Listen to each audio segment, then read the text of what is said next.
As a result, over 93 million Americans are descended from a homestead.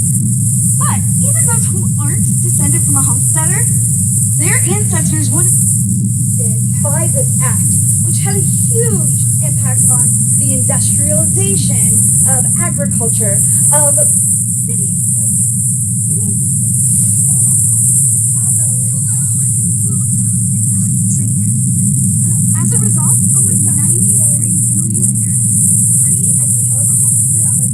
But even those who aren't descended from a homesteader, their ancestors would have been by this act, which had a huge impact on PBS's Genealogy Roadshow. And he will be giving us ideas on how you can research your homestead ancestors and your ancestors in general. Whenever I'm thinking about genealogy, I think about who's important in my life. My grandparent was very important in my life. And I bet their grandparent was very important in their life. And so really we're not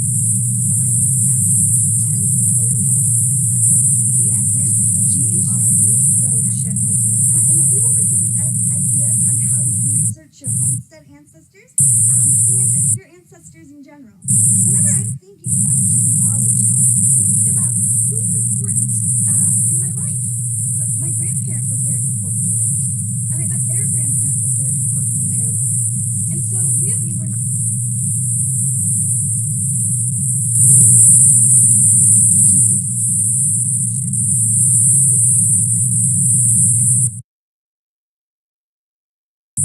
your ancestors in general.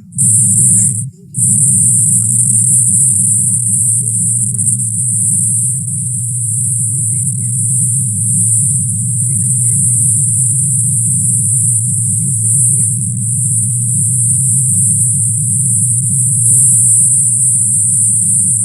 My grandparent was very important in my life. And I bet their grandparent was very important in their life. And so really we're not your ancestors in general.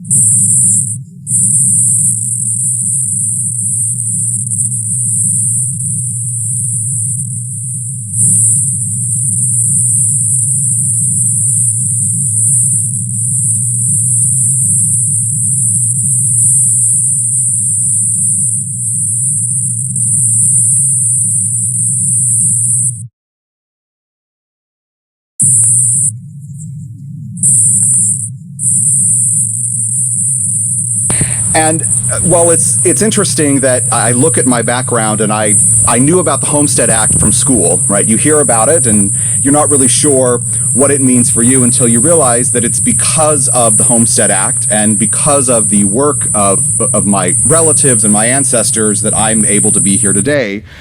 And it's a legacy that I feel firmly that we need to continue to preserve and to document. And so I'm gonna talk a little bit about some tips and tricks for how to find your ancestors who were homesteaders, how to trace ancestors who were involved in agriculture, and tell a couple of stories of my own family and their homesteading activities and things that I really uncovered through the documents that I found as part of the Homestead case files. One of the things about family history that I love is that it connects everybody. If you look at the person sitting next to you, if you know them, if you don't know them, they all have one thing in common with you, and that is they have a past, they have ancestors, they have parents, they have grandparents.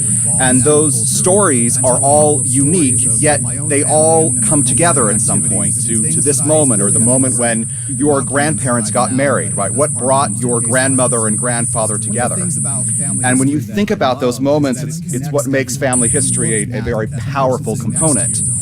Now, some elements of family history, like homesteading, is just one of those many, many points, and yet it's something that connects so many of us. As Amber so eloquently said in the introduction, there are more than 93 million Americans who are descended from homesteaders. And it isn't just those of us who are descended from homesteaders. It's those of us whose ancestors lived in the towns and the regions that were settled by homesteaders, the country and the industry they brought with them.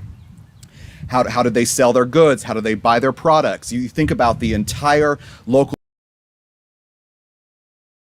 and you realize that all of our relatives owe a debt of gratitude to those homesteaders, and I at least believe that we should take some time to trace and to figure out more information about their family. So I'm curious, how many of you are descendants of a homesteader? All right, all right. So we're a little more than half. How many of you don't know yet because you haven't really explored that? Okay, all right. So you'll have some ideas hopefully where you can learn more about that in your own family history. So just to give you an idea of the impact of homesteading. So more than 4 million claims were made, but keep in mind that it's a little over 50% of those claims that were actually successful. So there are documents sometimes of someone who attempted to make a claim, but wasn't necessarily successful in completing that process. And I like ancestors that try to do a lot of things because they leave a lot of good records. So even an unsuccessful application might leave some sort of record or documentation behind in your research. The typical claim, of course, was for 160 acres.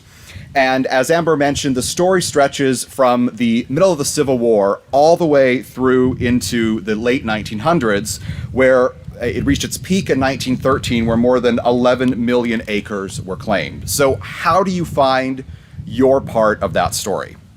Well, if family history has taught me anything, as I've talked with people and met all sorts of individuals with an interest in the past, it's that incredible stories lie awaiting in the most unique places that you never would have thought. If you were to have asked me when I was 12 years old about my family, I would have said they were all farmers, there's nothing interesting about them, and that's all I know. You know, my farmers were fascinating people. I know so much about them because I've taken some time to look through local records, I've taken time to look through some of those homestead files, and I've learned more about my homesteaders and my farming ancestors than I have some of the others on my family tree. The only exception are the criminals in my ancestry because they left some further records. So I wanted to know a little more about my homestead ancestors. Now, the documents for the entire process stretch across from records from nearly 200 land offices across more than 30 homesteading states. And the case files themselves, there's more than 800,000 of those case files. Now, if you consider that the case files and the documents there, it isn't only documenting a homesteader, it's documenting those who gave affidavits, those who lived nearby, the stories of their settlement from place to place. And so it really becomes a much broader story when you look at those individual documents. The estimate of pages, because no person has ever looked at every single page of all of those case entry files, but they estimate that there's more than 30 million documents in the collection. That is a lot of stories, it's a lot of information, and of course narrowing it down to the story that is your ancestor and that matters to your family can be difficult, though it's much easier than it ever has been thanks to online indexes and collections. So a couple of places that you should start. The General Land Office website from the Bureau of Land Management has a free service that essentially documents public land sales. And this database is free online. You can access it at the Heritage Center, you can access it from home, and it will index homestead claims up to a certain period in addition to other public land sales. So bounty land, for example, for military service are included within those indexes. And this is a great place to start your search because you can search by first name or last name, you can narrow it by a specific state, you can add in a county or other details, and you can really conduct a broad or a narrow search on this particular database. Now, that database is just the start. And this is one thing for those of you who've been doing genealogy for a while. How many genealogists do I have out there? I'm curious. Okay, I figured, it makes sense. You know that one thing always leads to the next, which leads to the next and the next and the next. So once you find the entry on the BLM website, your journey really is just beginning. The entries will provide you typically a link to a map so you can see where that property was located. It'll also include a link to download the patent image, which will give you the ancestor's name and their place and a description of the property. And it will also give you a link to look at associated documents. Now, what that means is that you can see who also homesteaded or filed a claim or had some sort of another public land transaction in the same region as your relative. And pay attention to those because we'll learn about the fan network in a bit and how important that is. Based upon the information that you find on that website, you can then take a couple of additional steps to find more details from the claim. So sometimes you'll find a claim that was in a state, for example, like Nebraska. Those case files have been digitized to a certain point and are accessible online at a website called Full3. It's a subscription website, but you can access it for free at the Heritage Center and oftentimes at other public libraries. So, for example, in searching the website, I found an entry from my third great-grandfather, John W. Shoup. Now, the entry on the BLM website notes that it was final certificate number 1204, application number 6088 for 160 acres located in Lincoln County, Nebraska, in the southwest quarter, section 24, township 13, range 34, with the date of December 13th, 1886. That's useful information for me. It might not mean much to you, but to me, that's where his homestead claim was. And it gives me the information that I can use to then find the case file. Now, let me tell you a little bit about John. John, I think, is an example of a relative that I thought in the beginning that he was beamed down by aliens because I couldn't find anything on his family. And what I eventually discovered is that John's grandfather got into a bit of trouble in the 1760s in London. He was very, very poor and lived on the streets, and he stole a woman's handkerchief. And he was tried at the Old Bailey for stealing this handkerchief alongside someone else, and he was convicted of the crime, and he was sentenced to transportation, and he was sent to Maryland for the period of 7 years. So his grandfather comes to Maryland in 1765, and just as his sentence is expiring, guess what happens? The Revolutionary War breaks out, and so Charles, who is John's great-grandfather, decides to join up with the Patriots and fight against the British in the American Revolution. His service in the American Revolution affords him a pension which allows him to move from Maryland to Pennsylvania to Adams County, Ohio. There, Charles has a daughter named Peggy, who marries John Wesley's relative, and eventually John Wesley Shoup is born in Adams County, Ohio in 1839. So he's a descendant of a criminal who's also a Revolutionary War patriot who was able to extend his American dream because of his service. And his grandson John picks up along with his recently widowed mother in the 1840s and 50s and moves from Ohio to Missouri, where they live in Putnam County, Missouri. They're there right around 1861. Well, what happens in 1861? The American Civil War breaks out, and John, along with his three brothers, enlist in the war and begin to serve. They serve for a period of 3 years. Eventually, John gets married after he served in the Civil War in 1865. He marries a woman named Mary Price, and he moves to Bates in St. Clair County, Missouri, where in the 1880s, he decides to take a new venture and take a chance on a homestead. And he files for a homestead application to move to Lincoln County, Nebraska, just outside of North Platte. Now, that's a lot of information. And I didn't find it all through a homestead file, but once I was able to locate John's case file for his homestead, it gave me some further details about his life, which were really, really important and really critical as we tried to piece together this story. One of the most important documents that you find as part of those homestead files are the affidavits and the completed questionnaires, because that gives you information about how long someone has resided on the property. It gives you information about the type of crops that they're working with. It gives you information about the equipment they have, their housing, whether they left the homestead at any point, because they have to make sure that they're following certain requirements. This is probably one of the only areas where government red tape really comes in handy for us 200 years later. I'm sure John didn't like it in the year 1884. In the year 2021, I'm grateful because it created all sorts of documents at every step of the way. And those files are online for Indiana, for Illinois, for Iowa, Nebraska, Nevada, Ohio, Wyoming, and Utah. Again, at Fold3, the subscription website, but can also be accessed here at the Heritage Center and also at public libraries and other resources, so you can get your hands on those files. Now, the case files can be quite lengthy, and they also can offer a fascinating insight into a family structure and a family dynamic. I mentioned previously they include details about the various crops that someone might be farming, the equipment they have, their home, and their travel to and from the property.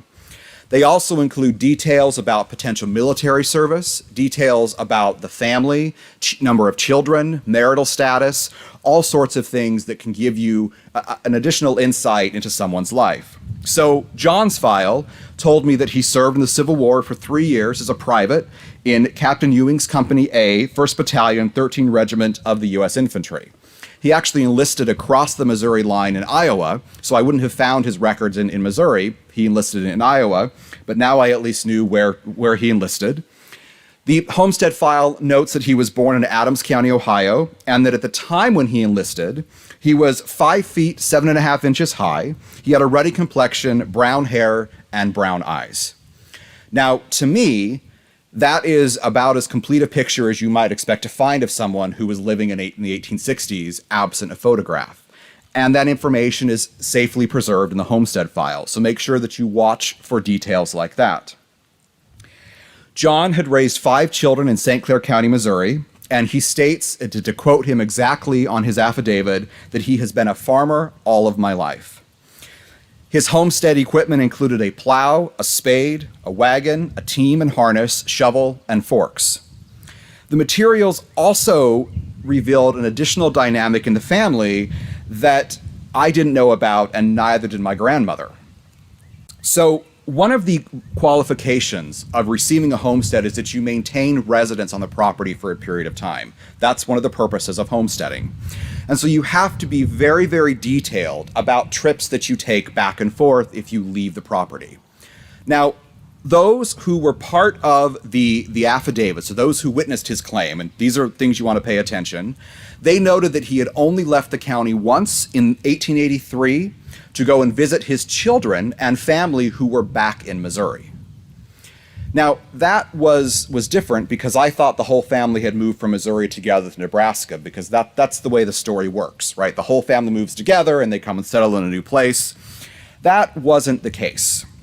In John's version of the affidavit, he gives a bit more details.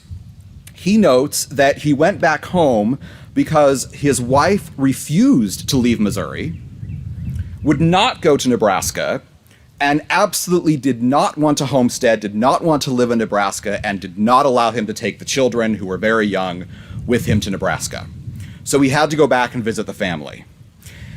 And he mentions this a couple of times within the homestead application. Eventually, he notes that his wife relented and gave in and agreed to move herself and her children to Sutherland, Nebraska, where the homestead claim was successful. Now, this entire saga was unknown to my family. We had no idea that Mary was a tad stubborn for whatever reason at that point. I can understand, right? He'd already moved her 2 times. There's no reason to move the family again. But the opportunity that was afforded to him by the Homestead Act made it worth it. And so Mary and John and their 5 children moved from St. Clair County, Missouri, and settled into Nebraska. I would not have known any of this had I not spent time in those case files and actually made sure that I did a very, very thorough reading of every page of the file. Now, earlier I talked about the importance of connection in family history, and where you learn things from those that also interacted with your ancestors. And this is what we call the FAN network. FAN stands for Family, Associates, and Neighbors. What it means is that people can impact your family story without being directly related to you. You can only imagine the stories that John's neighbors might have told their families about his wife who refused to move to Nebraska.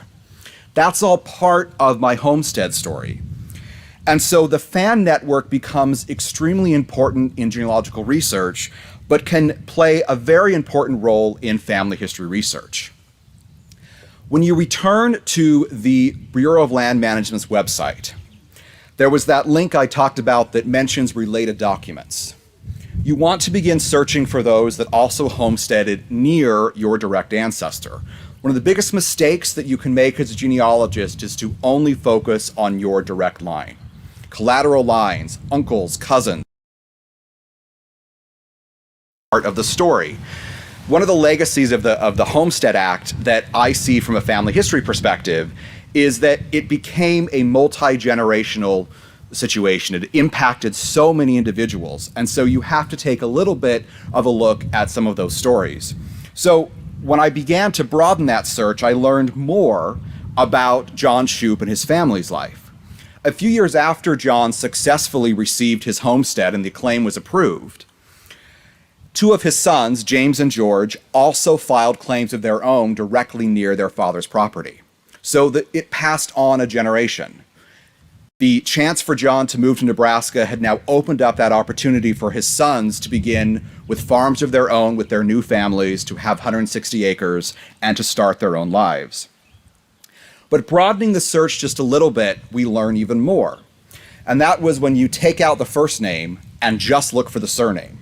Now, this doesn't work very well for Smith, Taylor, or Clark, but it works really well for names like Shoup and Puffenbarger, who are a tad unique.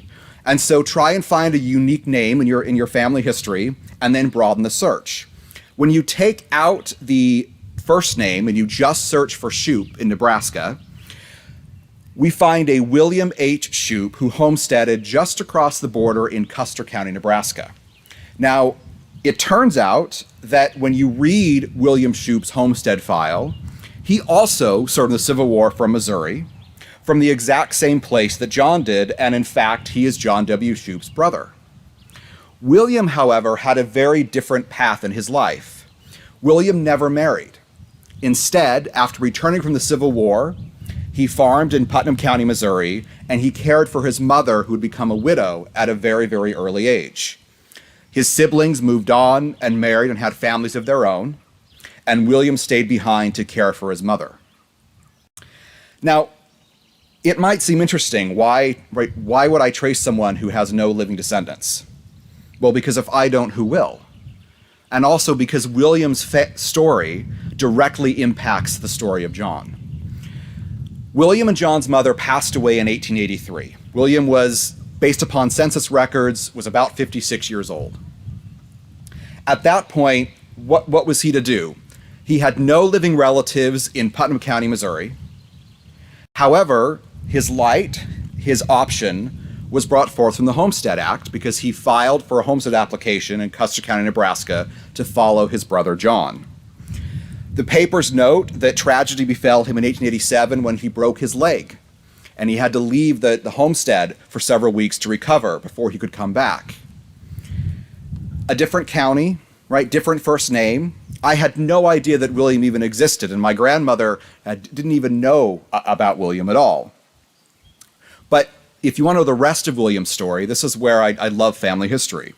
So William homesteaded. He successfully had the claim. The local newspapers in Missouri state that he's headed out because of the Homestead Act.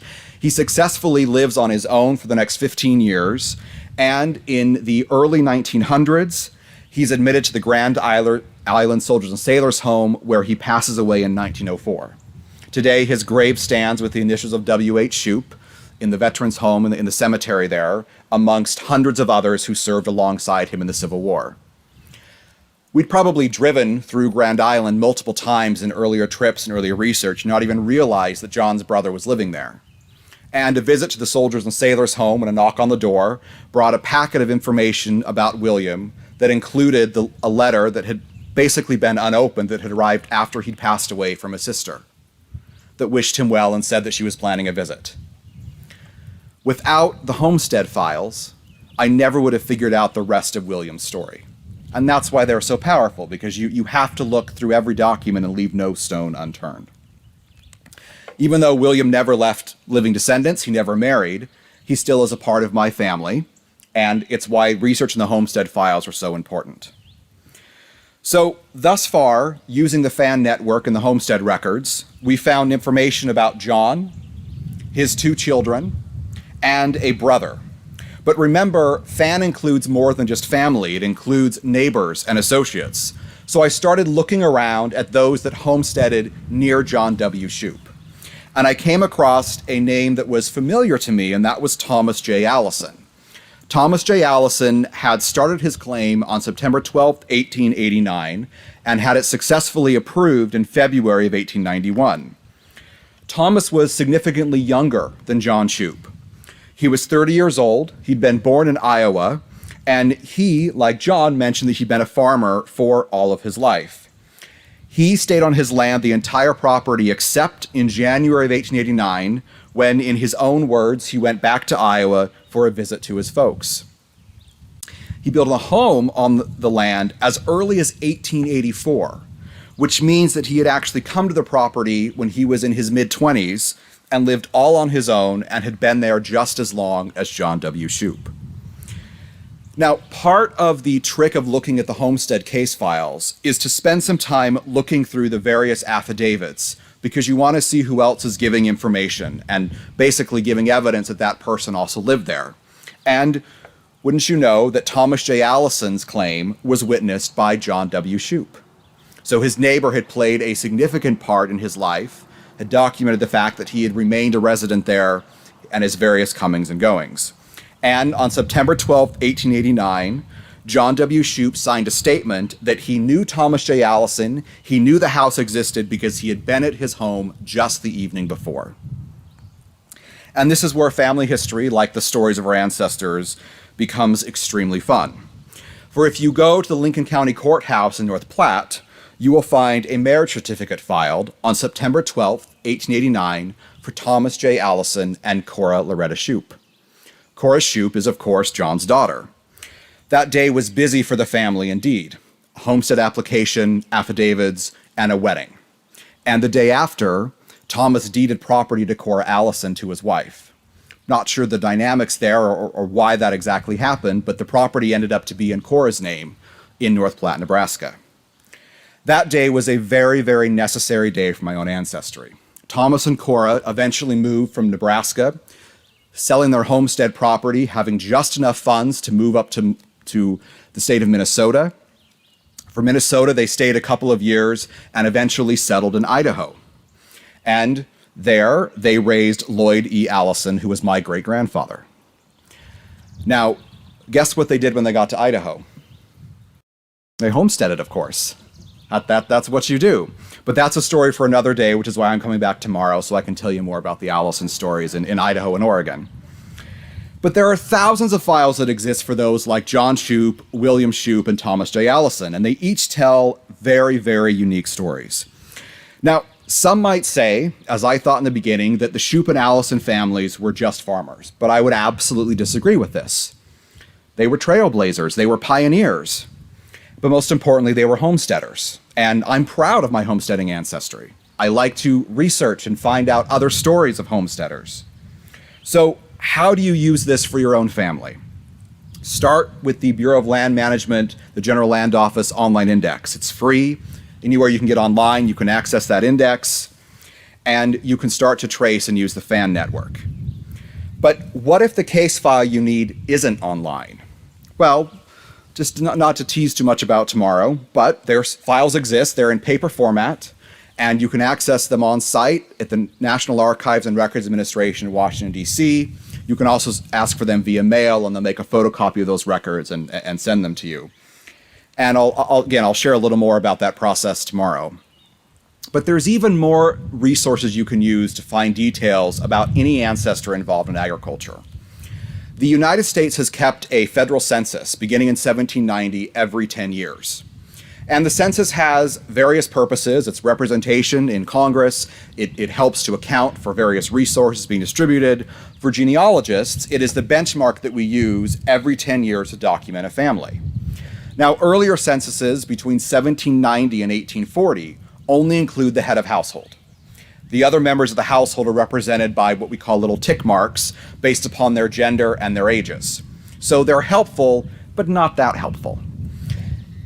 Beginning in 1850, the census records list every member of the family, and that continues from 1850, 1860, 1870, and in 1880 you get a little bit more information. The 1890 census, unfortunately, is lost to us, so it's not available for research on a broad scale. And of course, there were censuses in 1900 and all the way up to the most recently completed census in the year 2020. Censuses are available for us to look at online at sites like Family Search and Ancestry and Internet Archive. And of course, the census has been indexed, and the most recent census available is 1940. Next year, we get the 1950 census released, which will be a big moment for a lot of individuals because some of us will find ourselves or relatives that we knew in the 1950 census. In addition to these population schedules, the Census Bureau also kept other information that can be important in the research. And this was kept in special schedules such as the agricultural schedules. Now remember, this was America trying to track the growth, was trying to track industrialization, and really to study the impact of events like the Homestead Act on the nation as a whole. Were farms productive? What kind of crops were they growing? These special schedules reveal a tremendous amount of information about a relative. So the special schedules, called the agricultural schedules, exist for 1840, 1850, 1860, 1870, and 1880. The schedules were created for 1890, 1900, and 1910, but they've since been destroyed, so they're not available for us to research. These special schedules are online at sites like Ancestry.com. They're available sometimes in state archives. And for those of us that are tracing ancestors involved in agriculture, the special schedules, based upon some of the qualifications for a farm, will give you the name of the farm owner, the manager or the agent, the number of improved and unimproved acres, the cash value of the farm, the value of equipment, and information on the number of livestock and the type of produce that's actually being produced by the farm. Now, the listing in these special schedules depends upon the size of the farm. So, for example, in 1850 and 1860, farms with a production value of less than $100 were not required to be included. And the 1880 schedules offer some additional details.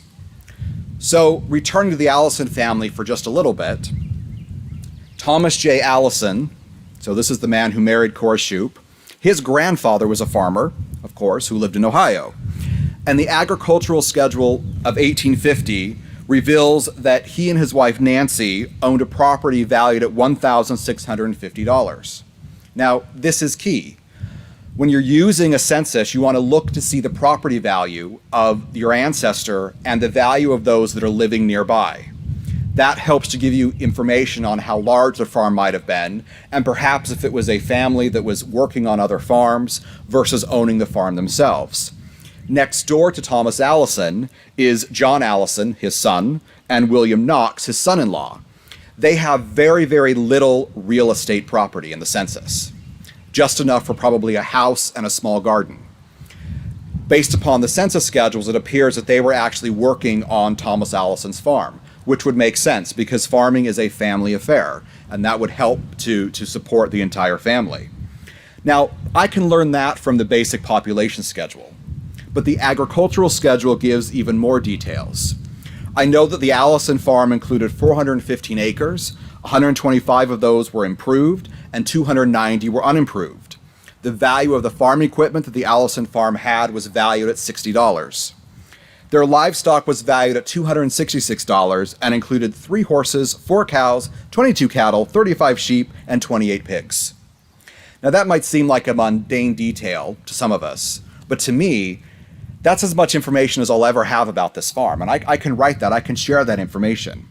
What did they do with the farm? Well, they produced 35 bushels of wheat, 900 bushels of corn, 40 bushels of oats, 30 bushels of potatoes. My Idaho family would be very proud of that. 75 pounds of butter, 4 tons of hay, and $15 worth of home manufactured goods. The Allison family doesn't appear in local histories. They weren't mayors or sheriffs or prominent individuals in town. I know this information because of the agricultural schedule, and it's a record that you can access from many, many of your relatives, again, in the 1840, 1850, 1860, 1870, and 1880 censuses. When you're searching these schedules, a couple of tips. Enumerators oftentimes got tired writing down all the information, and so by the time it came to the population schedules, they might be a bit more detailed.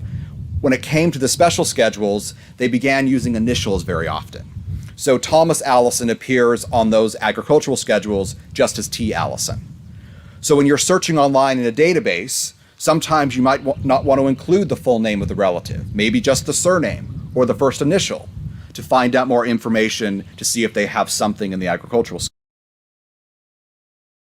Start to browse.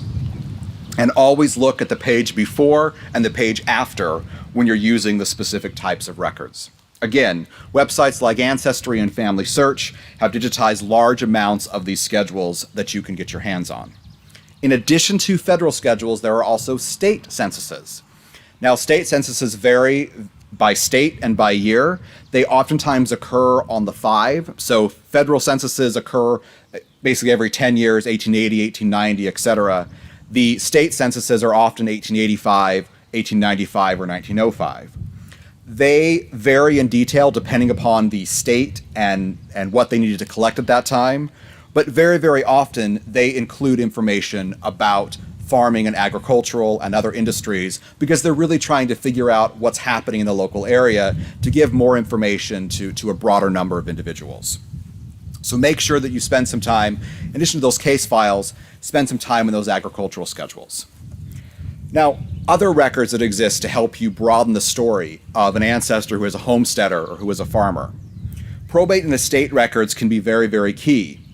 If a family member has not passed their property along before their death, they might do so when they create a will. And if they happen to pass away before they create a will and they die intestate, there might be an inventory created, which is actually one of the most important things you can find because it literally is like someone going through their house and noting anything of value in their various possessions. It's how you distributed the estate. So a homesteader, for example, might divide their property amongst their children. When John W. Shoup died, he died in 1892. His wife was still alive, and so he left everything to his widow, Mary. So she, less than 10 years after moving from Missouri, became a widow and inherited a huge amount of about 160 acres, and she lived on that property until she passed away in 1915. So she probably was glad that she had moved, but that became her home. Probate records are very oftentimes kept at a county level, particularly in the Midwest, and so the county courthouse will have various wills that have been filed, various estate inventories, and other materials. One of the best things is when someone moves away and they have to track down all of the heirs of that individual.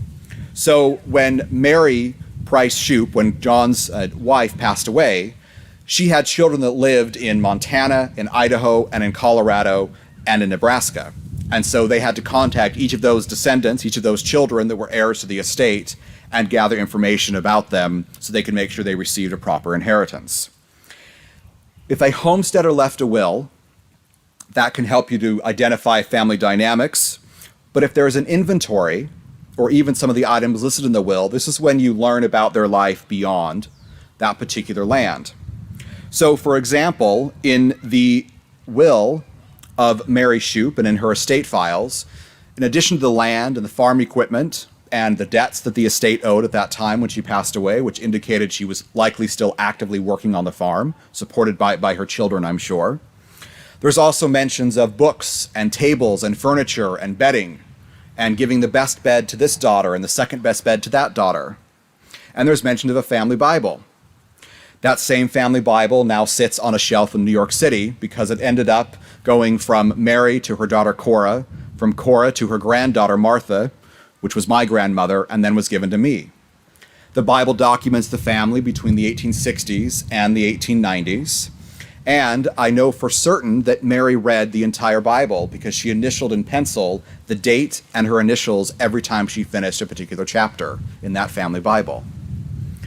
It was funny to see the inventory and see the family Bible and look over at my desk and realize that that's probably the exact same document, the exact same book that was mentioned in the family.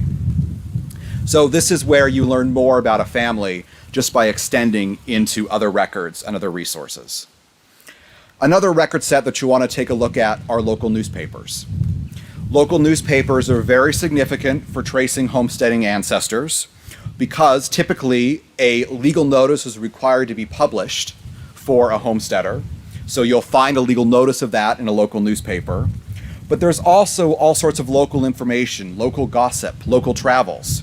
So every time that Mary Price Shoup left to go back to Missouri, which she did an awful lot to go see her family, it was noted in the newspaper. Mary's headed back to St. Clair County to visit family.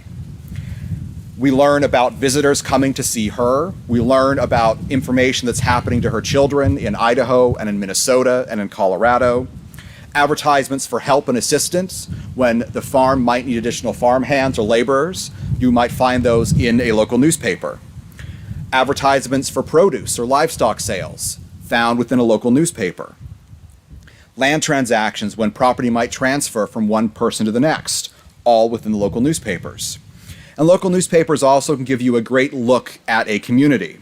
So, for example, in the 1890s, a newspaper in Kansas reported that a farmer had attempted to cut into a premium pumpkin at a fair at Council Grove, Kansas, to get a few of the seeds, but found it was made entirely of wood. It had taken many prizes at fairs for its weight, 230 pounds, and its circumference of 7 feet. Now, that's not my family, but it might be yours. That happens. You get that sort of fun insight within a local newspaper. Where do you find local newspapers? Well, some of them are online. The Library of Congress has a newspaper project, part of American Memory, to digitize and index online newspapers from local communities. You oftentimes will find them available at a website like newspapers.com or at the local public library where your family lived. They'll be probably on microfilm if not digitized, which means you'll have to spend some time browsing and reading page by page, but it's very, very well worth it for the tidbits that you find about the family. I know, for example, based upon the newspapers in Putnam County, Missouri, that William Shoup told the paper that he was headed out to Custer, Nebraska, and it adds to further documentation of the family. Ironically, the newspaper doesn't report the death of his mother, but it happens to report that he's leaving and selling his property to apply for a homestead out in Nebraska.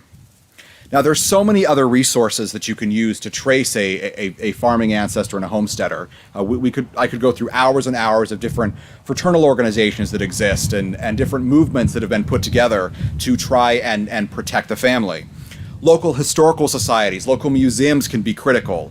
Exhibits that showcase local homesteaders in the area, maps that show the identity of various homesteads, collections of photographs, and oral history collections. I was tracing a relative in California about a year ago, and their daughter had left an oral history interview that they had done at a local university. Her parents were homesteaders, and she told their entire story and the story of their community, which was transcribed and preserved there. And again, it's safe because of a local historical society. In North Platte, Nebraska, the local historical society put together a volume of early settlers and gathered the only photograph that I had seen at that point of John W. Shoup and his family. He had a very, very long beard. He's there with his wife and his daughters, some of whom were married at the time, but it's the only time I've been able to look in John W. Shoup's eyes up until that point, luckily because a collection had been gathered and carefully curated by a local historical society. The other time I got to look in John W. Shoup's eyes was when I was talking about my Shoup families in Kansas City at an event at a genealogical society there. And I was telling the story of homesteading and the records that were found, and I was showing examples about his grandfather who was, that stole that handkerchief in Maryland, which was, I think, the whole reason why John ended up in Nebraska at all when you trace it back a couple of generations. And a few members of the audience came up afterwards, and they handed me a picture, and they said, "This is John W. Shoup. He's our second great-grandfather." The picture was him in his Civil War uniform as a young man. And I knew from that picture that, again, he was 5 feet, 7.5 inches, ruddy complexion, brown hair, brown eyes. And I finally had a picture of John W. Shoup because I took the time to tell the story and to learn more details about his life. So all of the research that you can do and that I've done on our families is accessible. The records are available. It just takes a little bit of time and a little bit of digging. A few more family history tips before we leave. One, always work from the known to the unknown. Don't jump ahead to something that you think might have happened until you've verified all the steps up until that point. Two, spelling never counts and is very inaccurate. Shoup is spelled about 1 million different ways. That's an exaggeration, but I have at least 20 different variations of the name Shoup, and all of them are correct. That's how it goes. Just like spelling, number 3, dates are often inaccurate. Around 30 years old, around 45 years old, and that's what happens. Next, don't lose the story in your research. Family history is not a boring activity that's full of names and dates. It is full of names, but it's full of people, it's full of places and events that happen in their lives. And finally, remember that fan network, the family, the associates, and the neighbors. That's how you begin to piece together some of these stories about your family history and about your homesteading ancestors. So with that, thank you very much for spending some time listening, and I wish you the best of luck in tracing your homesteading ancestors. Thank you very much.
go to our second building, the Heritage Center, it's a wonderful view because we're on the land, the 160-acre claim of the man known as the first homesteader, Daniel Freeman. There's some argument about his claim, but he certainly got the most notoriety. He was definitely one of the first.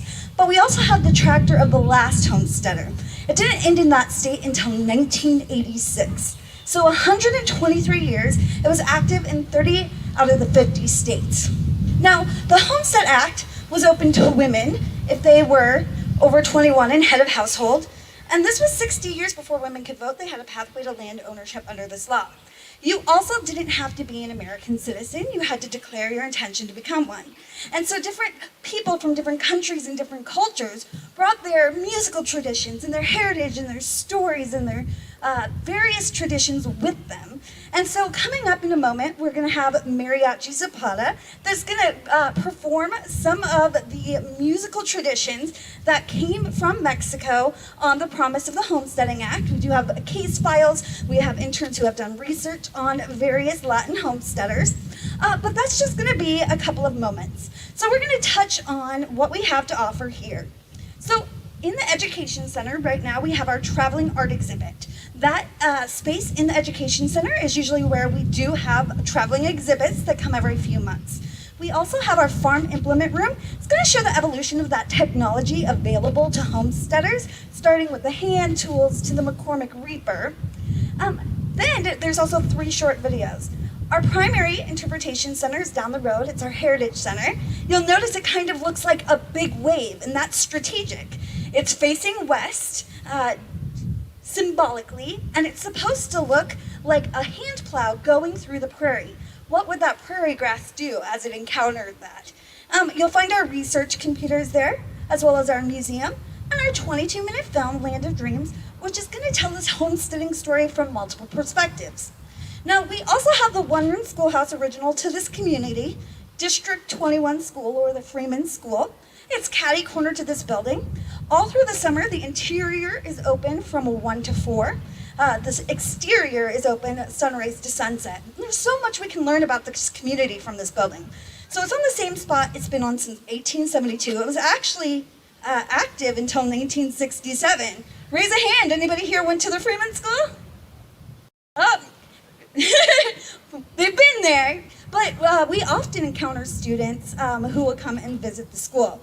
But something that's really neat is there's actually authentic graffiti on the exterior of that school where the kids wrote their initials and the year. And that's actually historically protected, so we survey that to be for sure only the authentic graffiti stays. But definitely that's something you'll want to check out. All right, so I'm going to break out in song. I want you to raise your hand if you've heard it. This is just one of the examples of how the Homestead Act is everywhere, right? So we don't always see or know the legacies, but the prairie that we have behind us that was restored, that's what you would have seen if you came to 1862.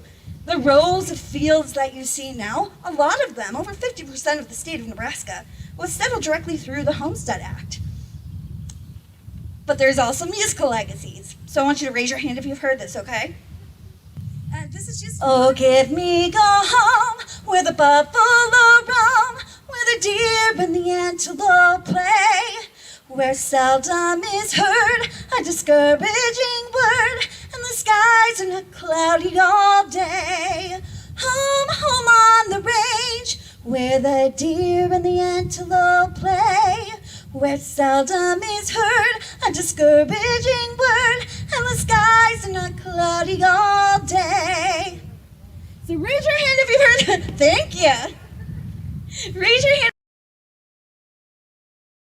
Of us, right? So it's known as the unofficial song of the American West, and it's actually the official song of the state of Kansas since the 1940s. But it was the lyrics to it were written by a Dr. Brewster Higley when he was reflecting on his homestead claim that he staked out in the 1870s. So I think it's so cool that something that started way back in the homesteading era is something that is still associated with the American West. So the Homestead Act is a big story in lots of ways. So oftentimes, the prairie is something we think of, and the prairie covered a lot of this area. But there was homesteading in Florida and homesteading in Alaska and 30 different states. So around here, there wasn't a lot of wood to be seen, right? We know Willa Cather talked about just watching trees grow like they were precious things. And so didn't have to make their houses out of what was available, which was sod. But that wouldn't have been the experience somewhere like Minnesota and Wisconsin, where lumber would have been something that they had more access to. But it's also something they probably would have had to pull out of the ground when they were clearing that ground. In Florida, I know I often think of fruit trees and orange trees, but those things weren't naturally in Florida. It was farmers and homesteaders who ended up introducing fruit to Florida. We know from a primary document, which is a narrative written by a homesteader in Tepesta, Florida, she was even saying back in the early 1900s, like, everyone thinks fruit, but there was no fruit when we got here, we added it. So it's a really big story in a lot of ways. Now, I want you to raise your hand if you have watched or read The Wonderful Wizard of Oz. It's a popular story, right? Well, in Oxford's History of the United States, Richard White, a prominent historian, talks about how Oz was everything homesteading was supposed to be, right? Beautiful and romantic. And Kansas was the reality. So I'm going to sing a song, and I want you to tell me if you've heard this song, okay? Somewhere over the rainbow, way up high, there's a place that I heard of once in a lullaby. Somewhere over the rainbow, bluebirds fly, birds fly over the rainbow. Why then, why can't I? Someday I'll wish upon a star and wake up where the stars are far behind me, where troubles melt like lemon drops away above the chimney tops. That's where you'll find me. Somewhere over the rainbow, bluebirds fly, birds fly over the rainbow. Why then, why can't I? So, a lot of us have heard that, right? And that is associated with the 1939 movie of The Wonderful Wizard of Oz. But that was something awesome. 5 more minutes till the main act. But that was something that was actually brought in by the Hollywood and the producers of the movie. In the actual book, The Wonderful Wizard of Oz, Kansas isn't something that Dorothy laments. It's just where she's from. In the beginning of the book, it's very matter of fact. The grass is gray, the crops are gray, the house is gray from being baked by the sun. There was no trees, so they had to bring the wood in. Aunt Em came as a beautiful housewife, but hard work in the sun made things more difficult for her. But they never lamented that reality, right? It was always just matter of fact. And the whole entire time, Dorothy wanted to go home. So she was in Oz, right? As Richard White says, this beautiful place that was supposed to be everything that was promised in the Homestead Act, but she didn't want to stay there. She wanted to go home. Now, one of the key jokes of this story is that the Scarecrow says, it must be because I don't have a brain, but I don't know why you'd want to leave this beautiful place. But the Homestead Act provided something really important. Yes, it was hard work. Yes, they were working on the land, and sometimes they didn't have as much to show for it, but it created a home. And that was something that would have been really different from Europe, especially when we're talking about the beginning of the Homestead Act in the 1860s and the 1870s and the 1880s. Land wasn't attainable for most in Europe. For some groups, like the European Jewish people who came from the Imperial Russia, they weren't allowed to own land. Others didn't have access to land because often it came to the entitled or the titled people who were of royalty. But the Homestead Act gave an opportunity for them to come here and have that opportunity for 160 acres of land. And that concept of home was really important. And it was something that was really seen as part of that American dream. The Homestead Act was an opportunity to the American dream. So even if the reality of that looked different than the promise, Oz, they wanted what was theirs, what they earned. Now, something else that's really interesting, our historian Jonathan Fairchild wrote a paper in honor of the 100-year anniversary of women's suffrage. And so he was able to show the correlation between the acceptance of women's suffrage themes, ideas. Wyoming was the first territory and the first state to have women's suffrage. And he showed the direct correlation between that and the Homestead Act and female homesteaders. And that's another key theme in The Wonderful Wizard of Oz. So you look at Oz, right?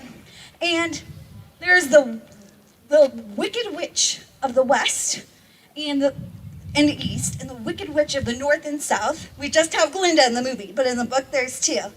And the thing they have in common is that they're powerful.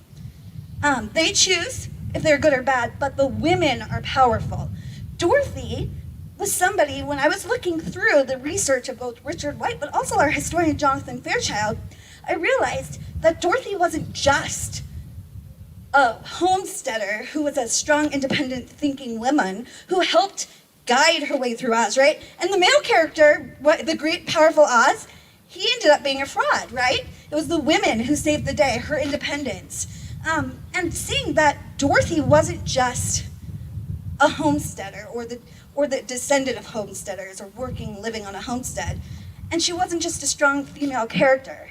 She was a strong female character that was created by a homestead environment. Her character was developed in that environment. And I think that's such a powerful story. And think about The Wonderful Wizard of Oz. Has anybody, raise your hand if you've never heard There's No Place Like Home, Somewhere Over the Rainbow, or The Wizard of Oz? Anybody never hear of it? It's such a huge part of American culture. In the beginning, L. Frank Baum talks about it being an American fairy tale. And it truly is a part of American culture. And I think one of the reasons for that is because of these strong, important themes. In 1900, when this book came out, having strong, leading female characters would have been something really new. And also the Homestead Act was something that was a huge part of culture at that time as well. And I think this concept of home, of having a place to call home, of having independence and critical thinking skills, especially as a female character like Dorothy, that's one of the reasons why this world has stayed with the United States. Something else I really appreciate about the different interpretations is you can kind of hear the time period. So the first one was very much from 1939, right? But I'm gonna sing another song. Our performer's gonna be here in just a second, but I want you to raise your hand if you've heard this one. And I want you to think in your head, what era is this from? Ease on down the road. Why don't you ease on down the road? You can carry nothing that might be a load. Ease on down the road. Anybody heard that? It's The Wiz. And that is a 1970s interpretation of that same story. And I love that you can hear the era it's from, right? There's so much that you can learn by each individual interpretation. Another song from that same musical really, I think, touches on the homestead concept. So I'm going to sing another bit from The Wiz. When I think of home, I think of a place where there is love overflowing. I wish I was home, I wish I was back there with the things I've been knowing. So that's not as quite like, that's from the 70s. It sounds more universal, but it really does touch on that homesteading concept. Now, one moment, I'm going to check on where we are at with the program.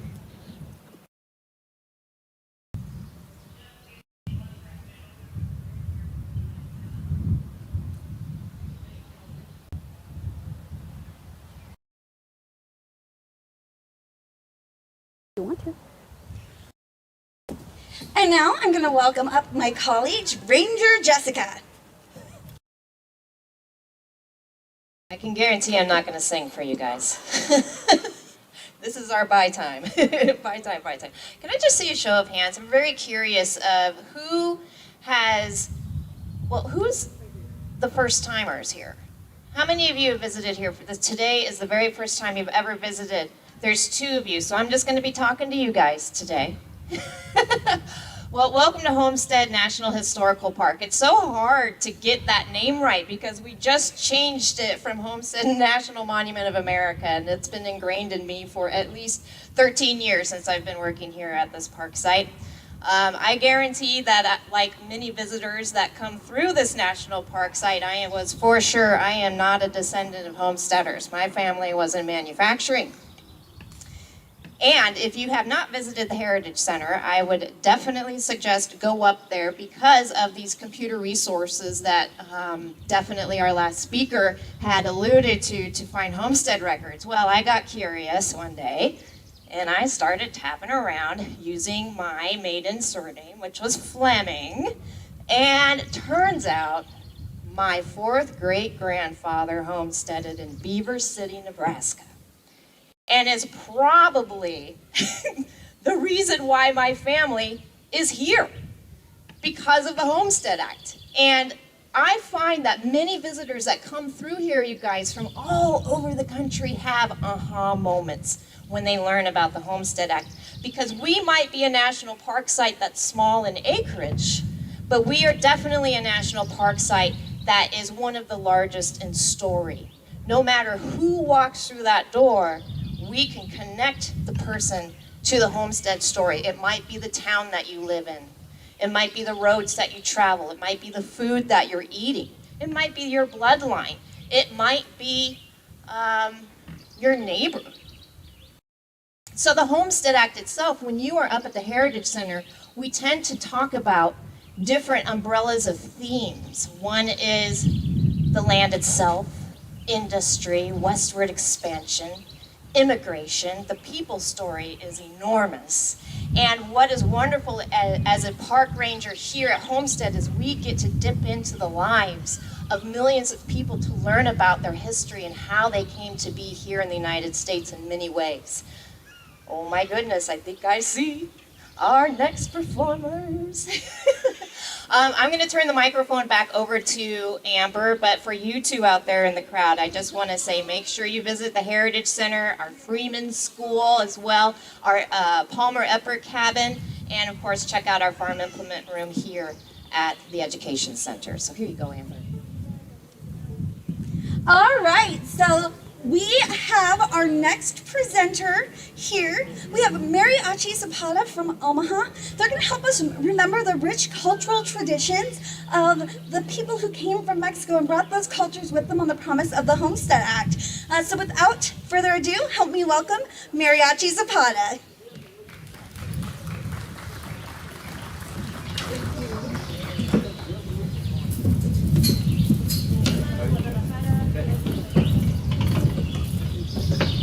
Amber, can we use that microphone as a backup? No? Yeah. Okay. That way we have a solo microphone. Thank you. Viva Guadalajara, fiesta la negra. Viva Guadalajara, fiesta la negra. Can we just move that? How's everybody doing tonight? Let's clap that it's not 100 degrees, right? It's a beautiful temperature right now. Jesus loves me today. This is the perfect weather, and we're in a beautiful location. This is. We are Mariachi Zapata. Thank you so much for having us here today. Please dance with us.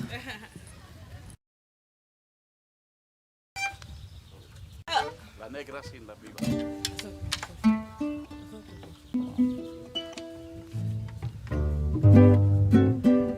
Official sound check. We'll see. Here's our official yeah. Hold it, hold it, hold it.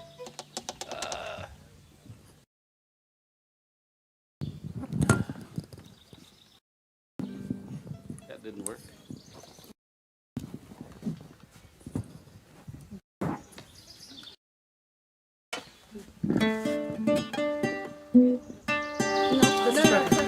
Check. I just want to make sure.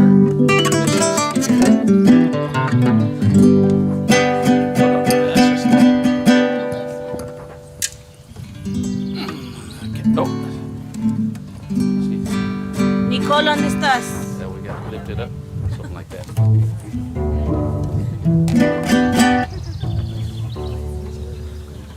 Oh, so beautiful. Vámonos. All right, vámonos.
¡Vueltecita!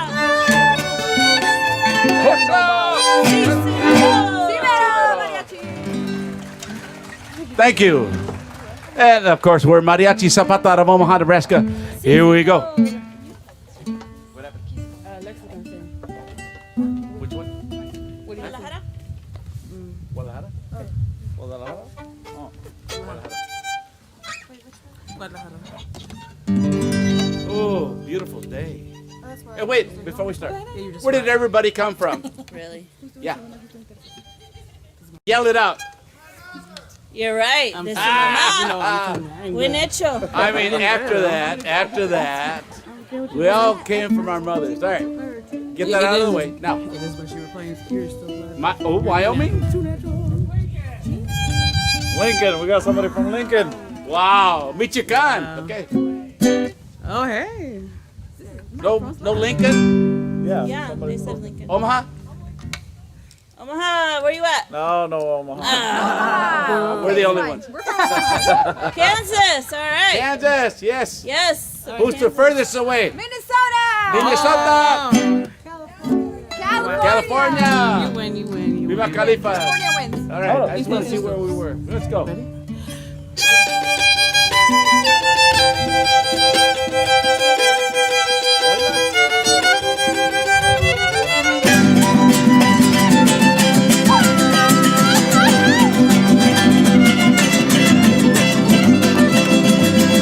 Guadalajara, Guadalajara. Guadalajara, Guadalajara. Guadalajara, Guadalajara. Guadalajara, Guadalajara. Guadalajara, Guadalajara. Guadalajara, Guadalajara. Guadalajara, Guadalajara. Guadalajara, Guadalajara. Guadalajara, Guadalajara.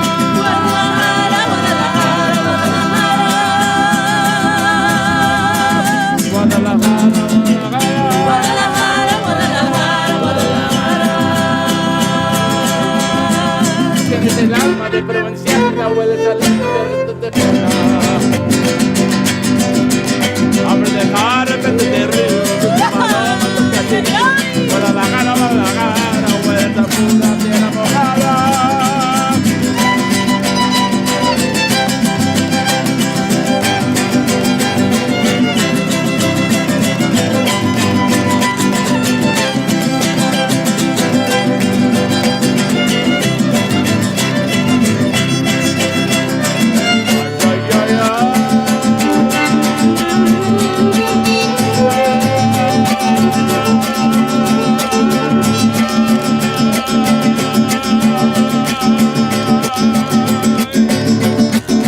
parrilla en la panadería, para dulce melancolía.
Oh, I'm sorry. We just can't hear it back here. Cool. We're not used to no, we're used to not no monitors. But anyway, I can't hear it anyway. We're good. We're good. Little monitor. He can't hear anyway, so it's okay. Don't worry, I'm over 70, so I The can't singers hear need a very well little monitor. Violins need a little monitor. anyway. Little monitor. Oh man. You're okay. Where are we at? Herradero. Herradero. Vámonos. Yeah.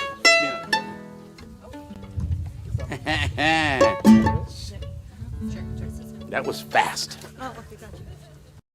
Échale.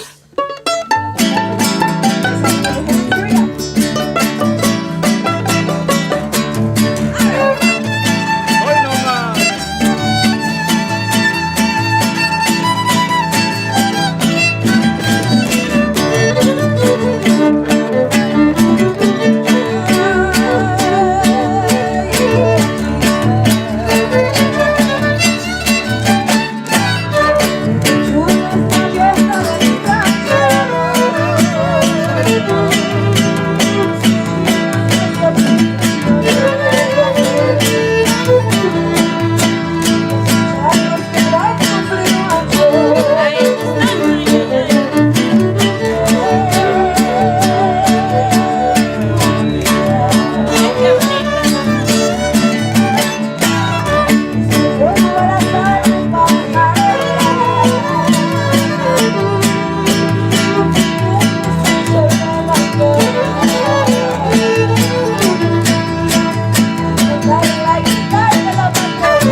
Alexis Robles, a sus órdenes. ¡Qué bonito! Alexis Robles.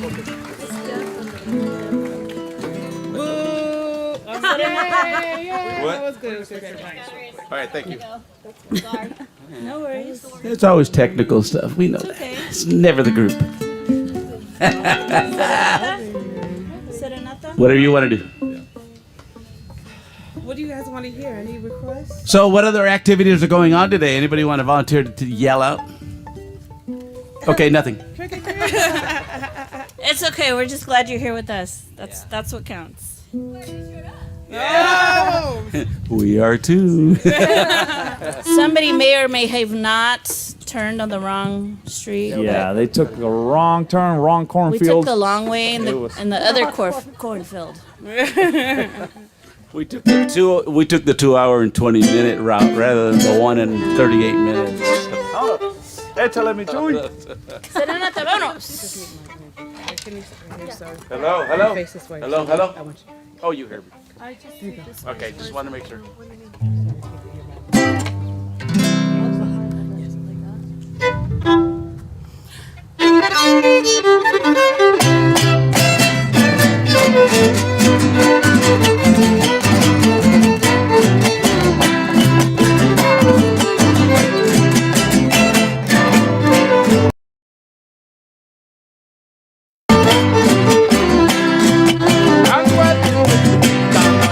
A que sepas que te quiero. No, a mí no me quieres nada, pero yo por ti me muero. Dicen que ando muy errado, que despierta de mis sueños, pero si ya te he equivocado, porque tú vuelves de tu dueño. ¿Qué voy a hacer si de veras te quiero?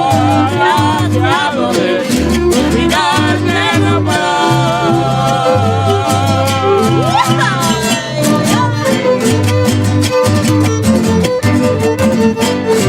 Ahora sí.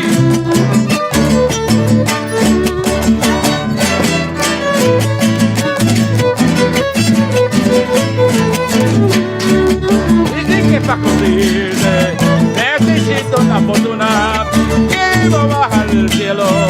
Las estrellas y la luna, yo no bajaré la luna y las estrellas tampoco, y aunque no tengo fortuna, me queda poquito a poco. ¿Qué voy a hacer si de veras te quiero? Ya te adoré, olvidarte no puedo.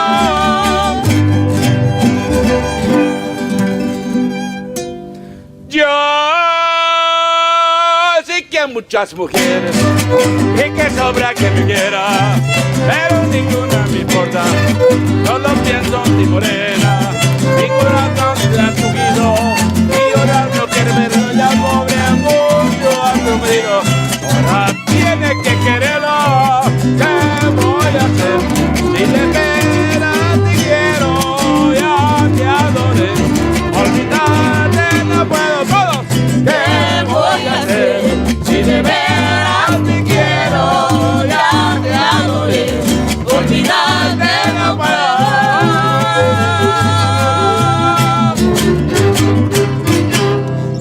Hoy nomás. ¡Viva! Thank you very much. All right. Just while you're applauding, thank you very much for the applause, first of all. Second, I want to thank Mark and Lily and Amber for having us here. Thank you very much, you guys. Thank you. Thank you for inviting us. We're gonna play a little polka for you. Is that okay? Do you guys know who knows how to dance polka? I know there's some Come to the people out front. Here we go. Please come and dance with We're going to us. give $1,000 to the winner. X comes out Coming out of her pocket. Vamos. Pícale, pícale.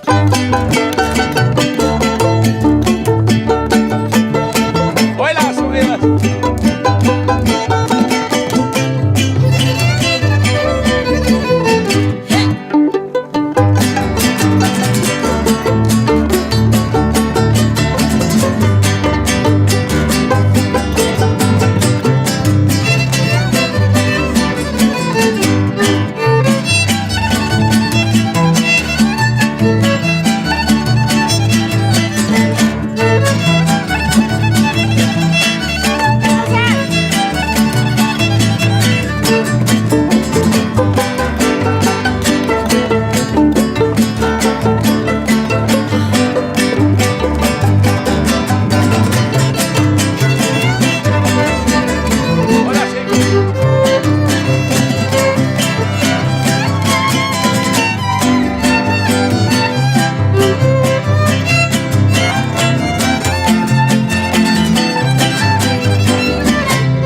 Ana María Alexis. Yeah. El rey El rey. o Cielito Lindo. El rey. Selena. O Selena. Do you guys know who Selena is? Who knows who not Selena Gomez. Selena Quintanilla. Tanilla. We need some volunteers to come up on stage. I want to give these volunteers a little dance lesson. Girls, can we give them a dance lesson? Sure. Can we do one more song? Okay. Okay. The teacher wants to take a break. Okay, well think about Okay. We need at least 2 volunteers to come up here. Please come up. Please don't leave us hanging. Here's one. A round of applause for our first volunteer. Go ahead. Oh, we have another volunteer. Round of applause. Wow. Can we get one more? Here's one. Come up here. Good job. Sophia, we're going to teach him the Selena move. So I need the band to give me a little cumbia in the key that we're playing right now. I can do that. What song are we doing? Oh, okay.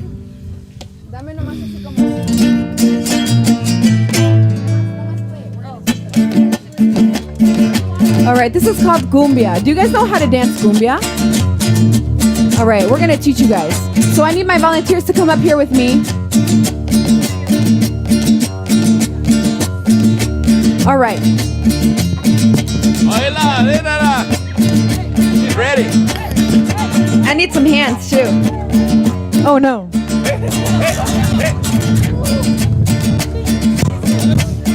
Okay, do you know how to dance cumbia? Yeah, probably. Okay, ready?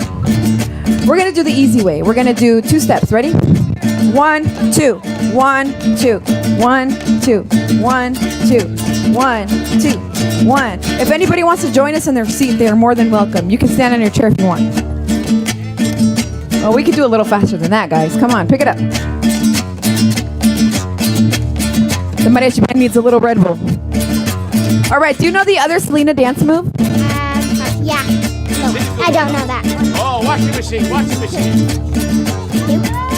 She knows the washing machine. Look at her. There you go. Everybody, like this. Turn. Round of applause for our dancers. Get it, girl. Get it, girl. Okay, this is a half spin. Are you ready?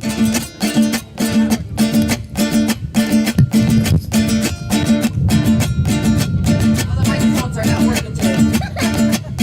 Half spin. Come on, mariachi. Good job. Now, Selena Quintanilla does the full spin. She has the full spin. Can you show us the full spin?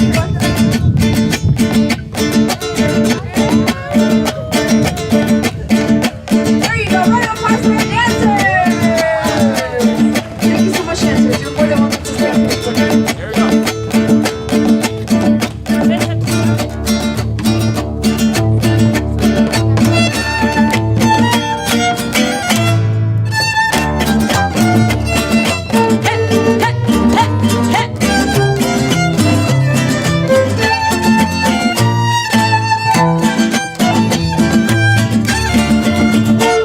Y yo, mientras mi amor más, y tú de todo te arrepentirás. Yo me puse dispuesta a tus pies y tan solo por el beso malvado, pero ahora, si una vez dije que te amaba, me arrepiento. Si una vez dije que te amaba, no sé lo que pensé, estaba loca. Si una vez dije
ese error es cosa de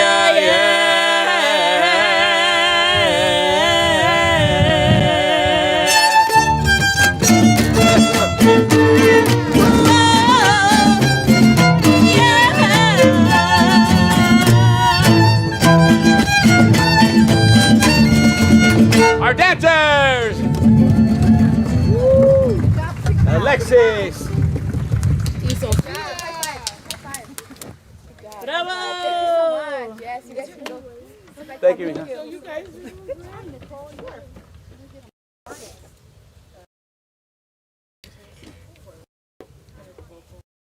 Oh, that one down there? Like I was just I told think you that's guys it need right there. 4 ambient mics. That's what I did. Yeah, thank you, but we need the water here. Cielito lindo. Yeah. As good as I I need think the I am. microphone. Thanks, Mario. Where'd that handheld go, Mija? I don't know. Where'd the hand go? Back here. Oh, it's back here. Wait. No, not mine. You'll have me running around. Oh, there it is. We love it. You guys are awesome. Thanks again to our volunteer dancers. We appreciate you. Yes, that was beautiful. Whatever you guys say.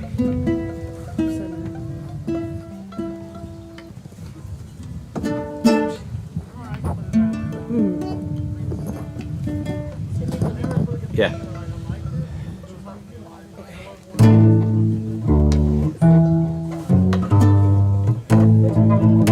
Cielito lindo. Échale. Ahora. Cielito lindo. Yeah. Check 1, 2, check 1, 2, check 1, 2. Yeah. Vámonos, échale. Ahí va. ¿Dónde es? Ay. Ay, ay, ay, ay. Canta y no llores. Porque cantando se alegran, cielito lindo, los corazones. Ay, ay, ay, ay. Canta y no llores. Porque cantando se alegran, cielito lindo, los corazones. De la Sierra Morena, cielito lindo, viene bajando. Oh, par de ojitos negros, cielito lindo, de contrabando. Ese es lunar que tiene, cielito lindo, junto a la boca. No se lo dejes a nadie, cielito lindo, que a mí me toca. Let's wake you up. Let's go.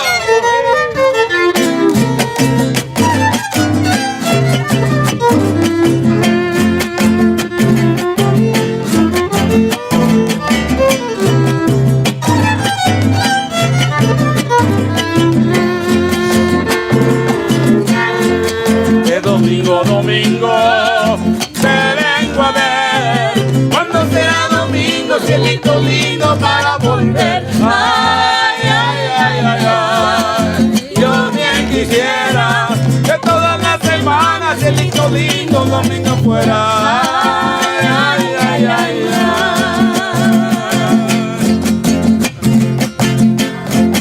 Yo a las morenas quiero.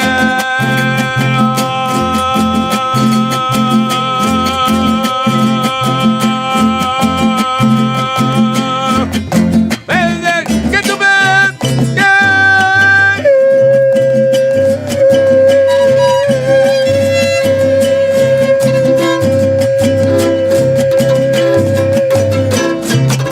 Morena la Virgen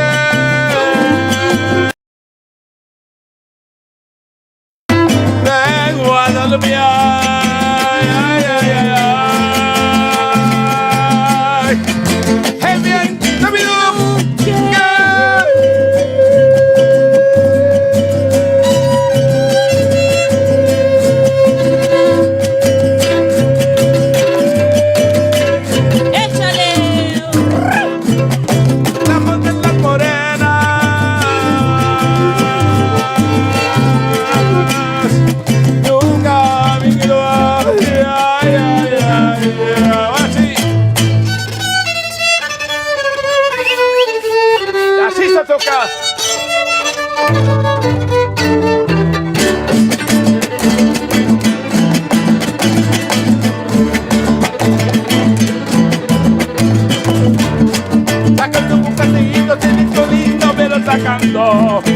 te tienes miedo, cielito lindo, yo te temblando. Sácate un bocadito, cielito lindo, velo sacando. Que si te tienes miedo, cielito lindo, yo te temblando. Ajá, ajá, acariciamela, en tu tira la base. Ajá, ajá, acariciamela, en tu tira la base. Eso! Oh, you can tell. I had a little Lexi. You want to slow it down? Yeah.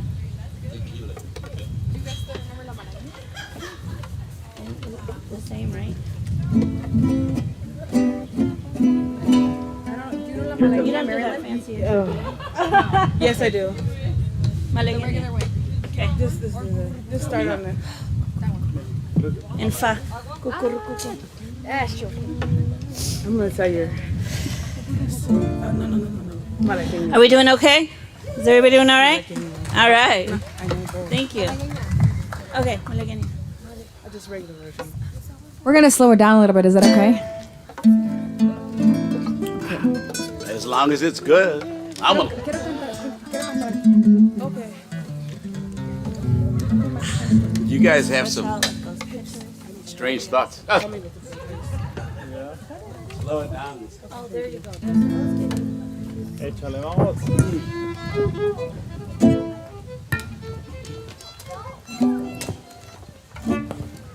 Anyway, we are enjoying ourselves. Are you? That's the question. Good. And while we're talking this, I'm Ramon out of Mariachi from what? Mariachi Mariachi Zapata. I haven't had a drink today. That's what's going on. We can't drink here, everyone. Mariachi Zapata out of Omaha, Nebraska. That's our manager, the one with the lady with the red T-shirt. Wow. Raise your hand, manager. Can't hear any. Manager, please raise your hand. Today. Okay. She had a spider going up her jacket. Perfect timing. If you want to hire Mariachi Zapata, please talk to this beautiful lady here in the red. Mariachi Mama and baby Nicole, please raise your hand. The one that was up here dancing with us. Woo! Yeah. Look us up on the internet. We're Mariachi Zapata Roma. You'll see us. Vámonos, All right. échale. Which one is it? Oh, vale.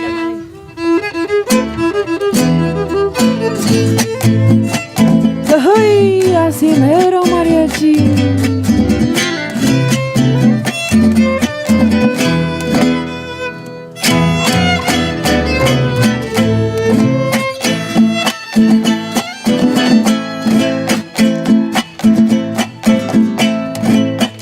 Qué bonitos ojos tienes debajo de esas dos cejas, debajo de esas dos cejas.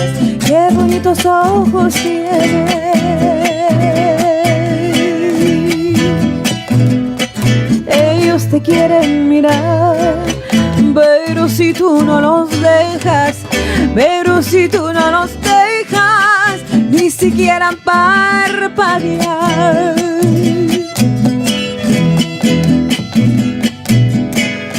Malagueña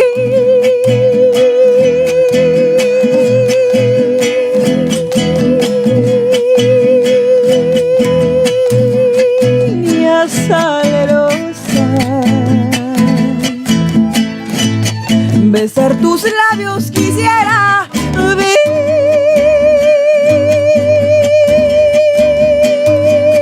besar tus labios quisiera, malagueña salerosa, y decirte, niña hermosa, que eres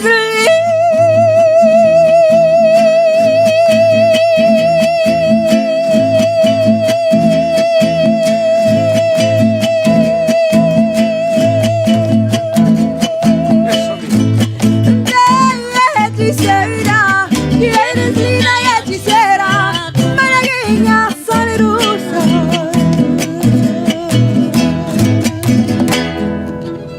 Nacimento Mariachi Zapata. How about a round of applause for this amazing group up here?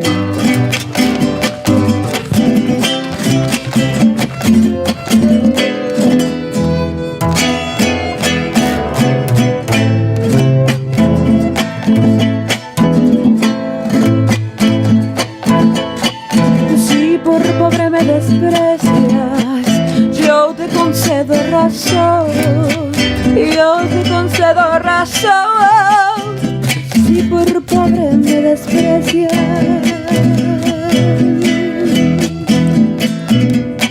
Yo te ofrezco riqueza, te ofrezco a mi corazón, te ofrezco a mi corazón, a cambio de mi pobreza.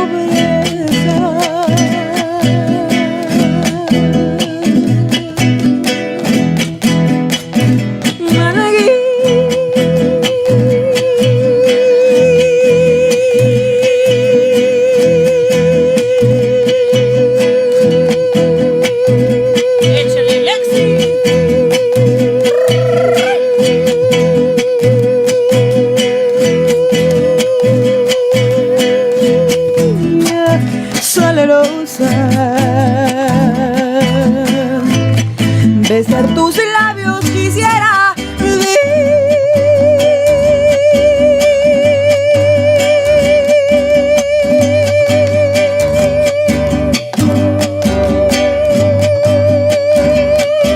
besar tus labios quisiera, malagueña salerosa, y decir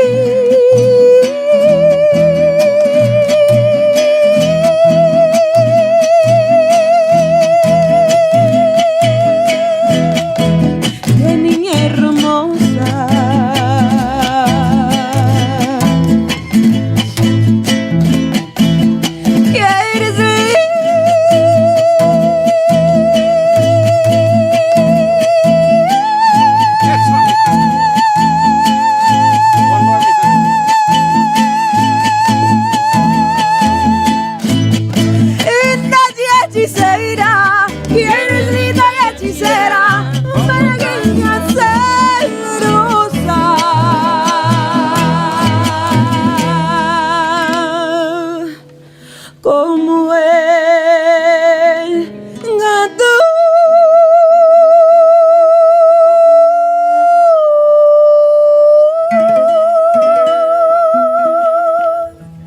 De una rosa. Thank you so much. Mariachi Zapata. Alexis Robles, a sus órdenes.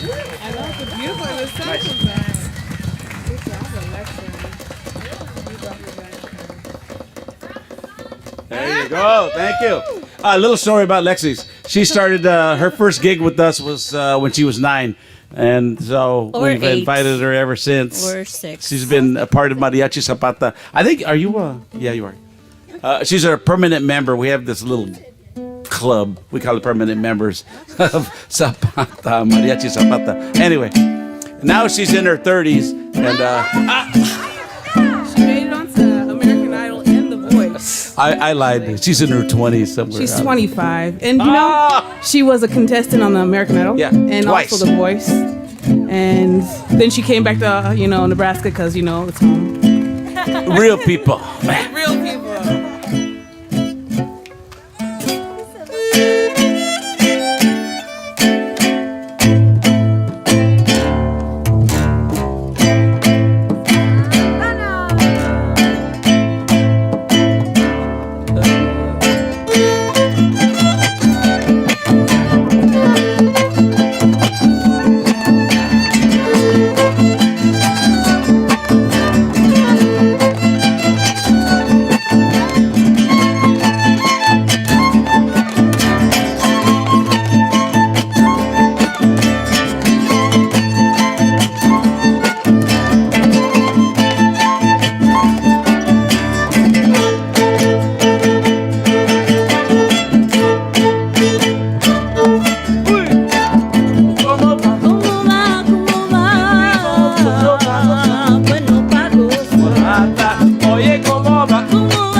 Who can name that tune?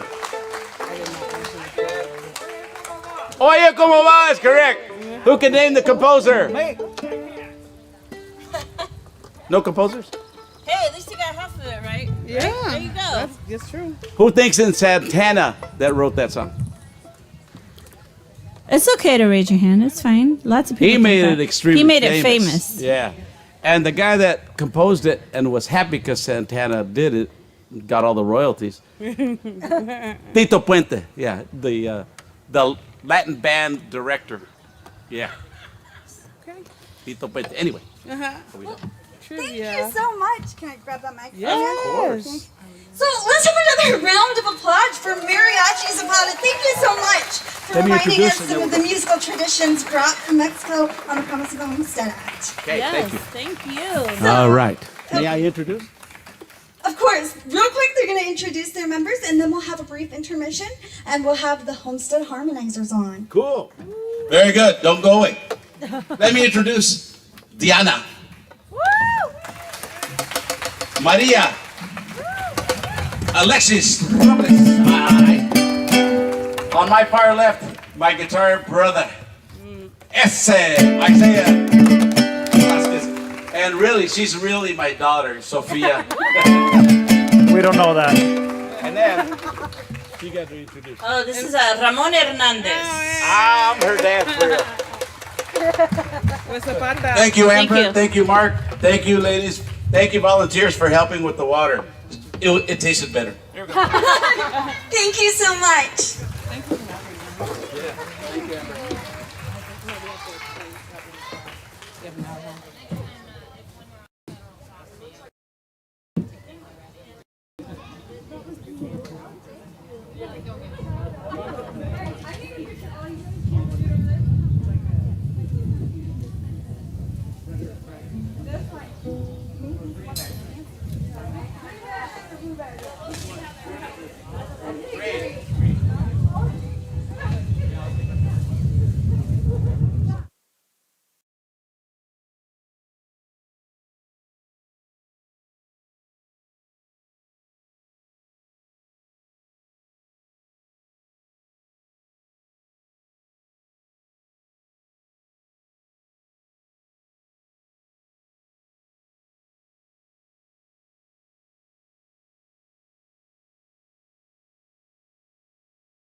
for sure that we could keep it safe because of COVID protocols during the time of planning. We are hoping to bring those demonstrators back this year, but we're so glad to be able to provide you with this performance series. And we are grateful to the Hevelon Foundation, the Friends of Homestead, for making these performances possible. We're also grateful to the Beatrice Community Hospital for providing water. There are volunteers walking around with water, and you are welcome to some to stay hydrated. So next we're gonna have the Homestead Harmonizers. Now, they are a barbershop men's choir based in Beatrice, Nebraska. Now, one of the homesteading legacies, and there's so many, but it's this sense of community. I mean, they lived 160 football fields, basically, and acres a little smaller than a football field apart.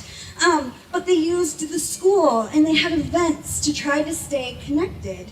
And the Homestead Harmonizers is a group that represents the community of Beatrice and a community organization for that town. So without further ado, I bring you the Homestead Harmonizers. Thank you.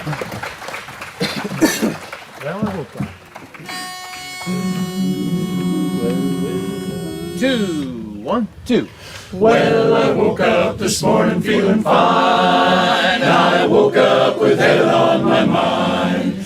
I woke up with joy in my soul, 'cause I knew my Lord had control. Well, I knew I was walking in the light, 'cause I've been on my knees in the night.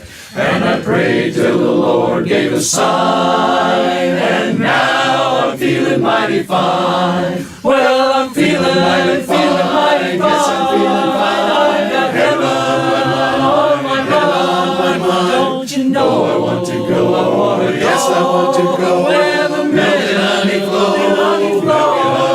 There's a light that always shines. Light that always shines. It's in this heart of mine. In this heart of mine. I've got heaven on my mind. Heaven on my mind. And I'm feeling mighty fine. Yes, I'm feeling fine. I've been walking with Jesus all the time. We're walking and talking as we climb.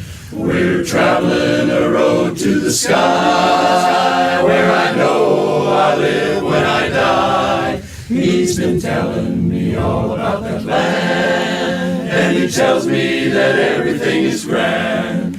And he says that a home will be mine, and now I'm feeling mighty fine. Well, I'm feeling mighty fine. Yes, I'm feeling fine. Got heaven on my mind. Heaven on my mind. Don't you know I want to go?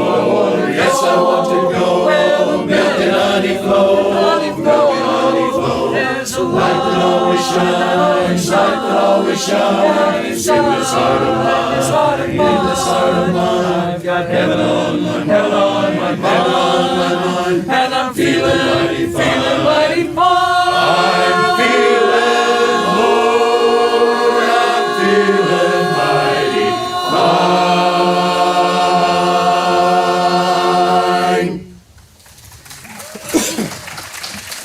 Thank you. Thank you. Boy, isn't this a wonderful day? And how about that mariachi band? Wow, that was great. That was great. We'd like to honor our country with America the Beautiful.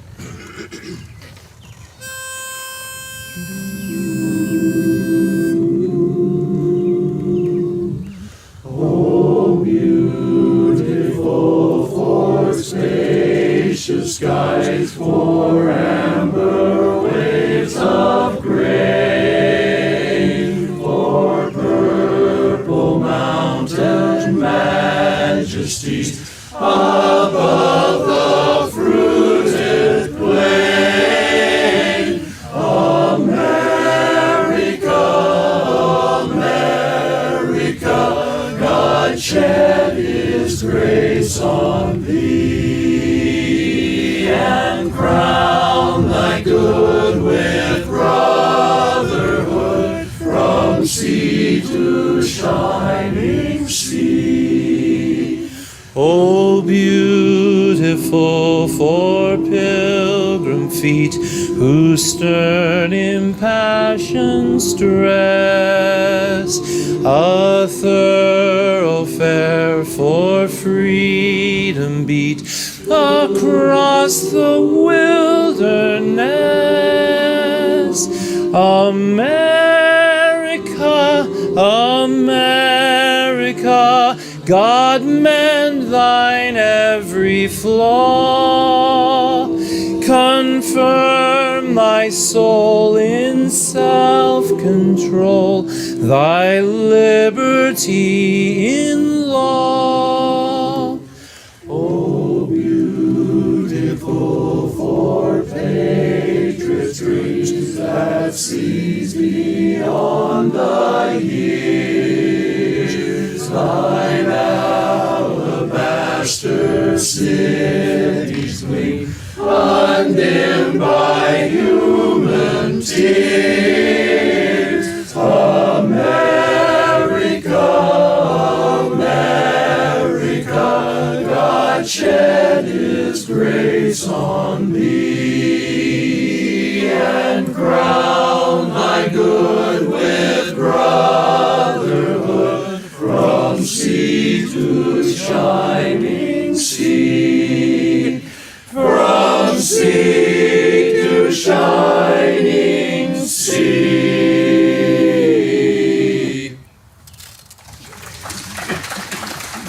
Thank you.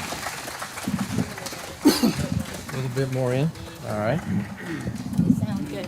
For the people in the back. Got our sound technician here. These rangers out here can do I anything. just like to be on stage. This next song is one of our favorites. Actually, it's one of my favorites. It was originally sung by Marilyn Monroe in this movie called "The River of No Return," and it's a beautiful song featuring our lead section. Here's "The River of No Return."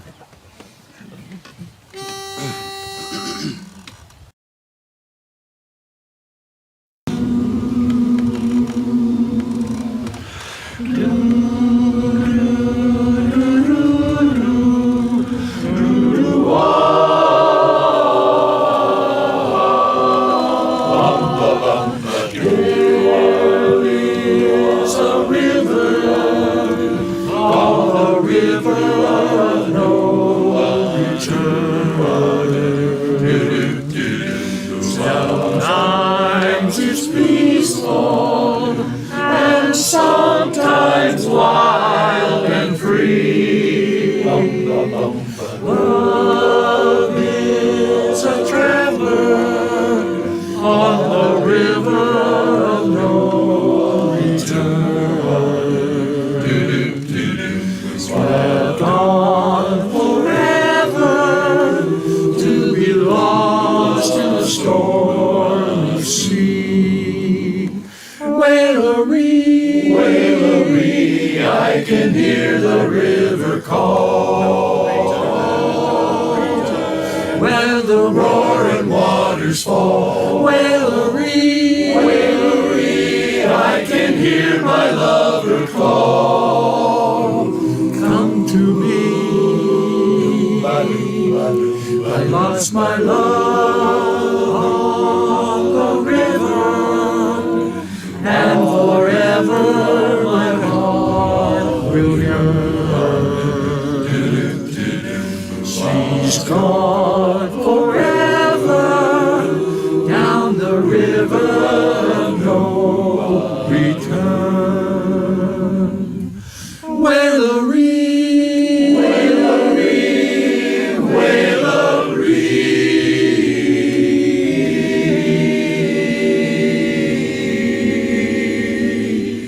She'll never return to me. Return to me.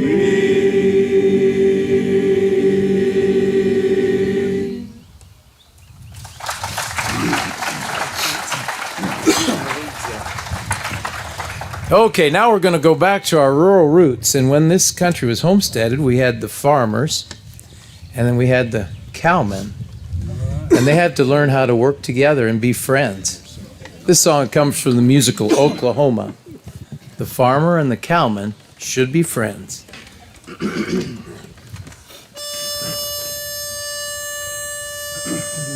let's take a pill. 5, 7. They may have differences. We may have differences, it's true, but part of me depends on you. And now it's time that we all understand.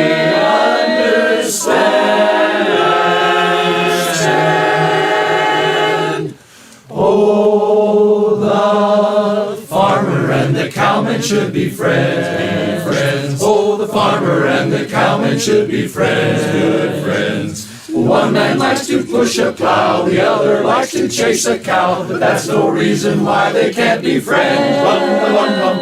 Territory folks should stick together, territory folks should all be pals. Cowboys dance with the farmer's daughter, farmers dance with the rancher's gal. Territory folks should stick together, territory folks should all be pals. Cowboys dance with the farmer's daughter, farmers dance with the rancher's gal. I'd like to say a word for the farmer. He come out west and made a lot of changes. He come out west and built a lot of fences. And build them right across our cattle ranges. That's a lot! I got a fence in my yard right now! The farmer is a good and thrifty citizen. No matter what the cowman says or thinks, you seldom see him drinking in a bar room, unless somebody else is buying drinks. Bum ba dum bum bum bum. Territory folks should stick together. Territory folks should all be pals. Cowboys dance with the farmer's daughter. Farmers dance with the rancher's gal. Territory folks should all be pals. Cowboys dance with the farmer's daughter. Farmers dance with the rancher's gal. I'd like to say a word for the cowboy. About time. The road he treads is difficult and stony. He rides for days on end with just a pony for a friend. I sure am feeling sorry for the pony.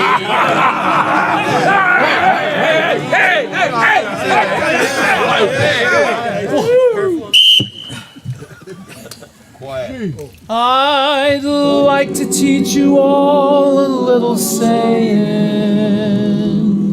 and learn the words by heart just like you should. I don't say I'm no better than anybody else, but I'll be danged if I ain't just as good, bum, bum, bum. Territory folks should stick together. Territory folks should all be pals. Cowboys dance with the farmer's daughter. Farmers dance with the farmers, dance with the farmers, dance with the ranchers. Territory folks should stick together through the strangest Midwest weather. Life in harmony's much better. Farmer and the cowman should be pals. The farmer and the cowman. These guys really do get along pretty well. Are you sure?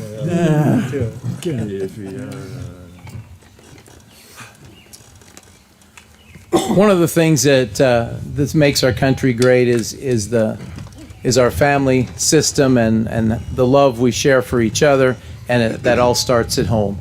This one's a very pretty song called "Love at Home."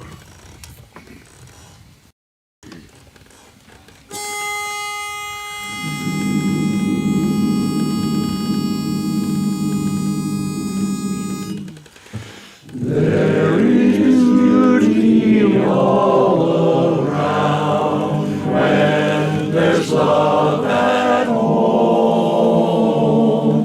There is joy in every sound when there's love at home.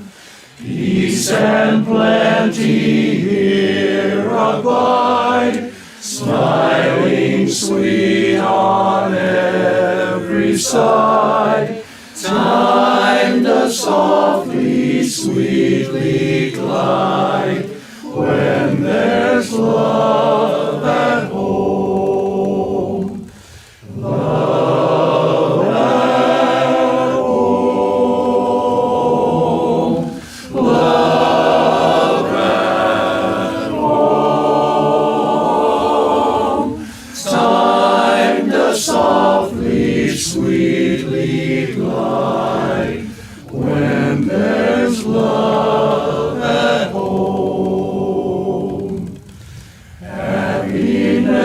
we all can share when there's love at home. Everyone does bright and fair when there's love at home. Keep us toward each passing day, safe from harm, and may we say, heaven's just one step away when there's love at home. Love at home, at home, love at home.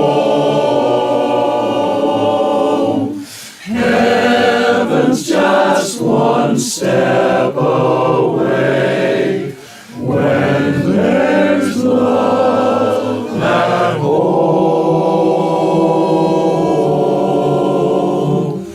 When there's love at home. Love at home.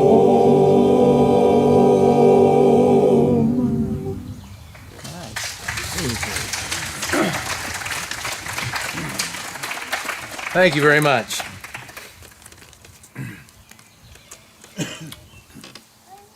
Okay, we're going to go back to our rural roots again now. This one was written. This is a song written by Mel Torme in a musical called "So Dear to My Heart." I bet not too many of you have seen that. It's kind of an obscure musical, but this song is a great song from that musical, and it talks about the county fair. That's the name of the song, and the boy and the lamb with the black curly hair. So here's the county fair by the Homestead Harmonizers.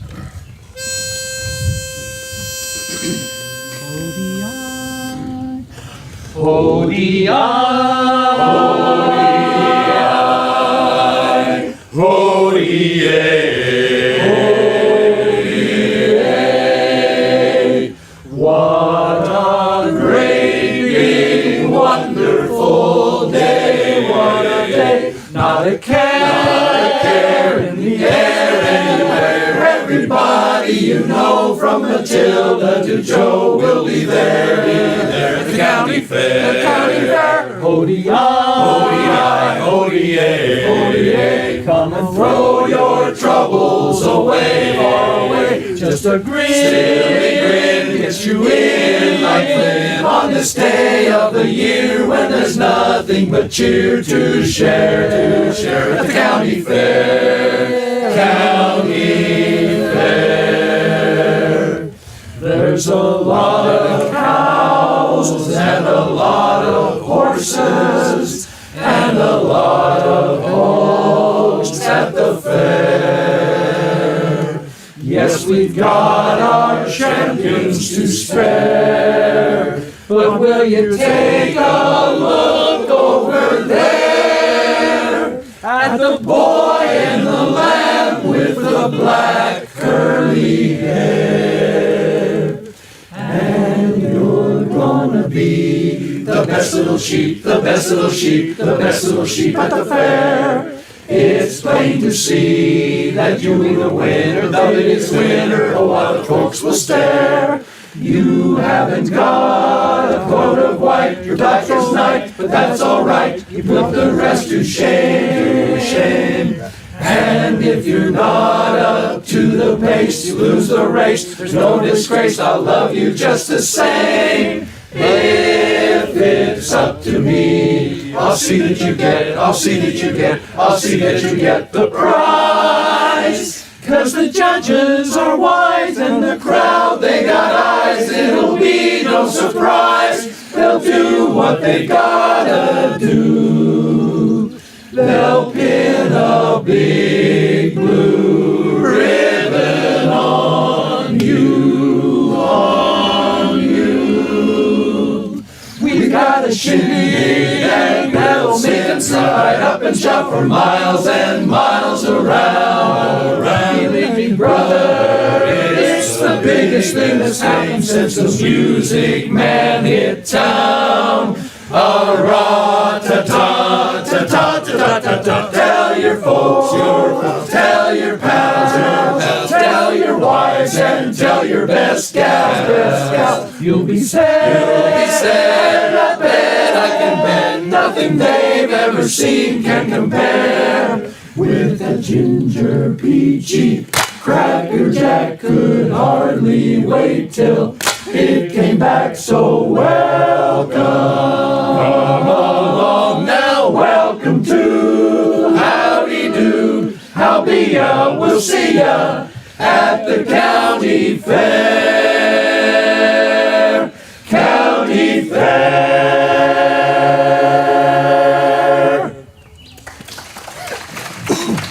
Thank you.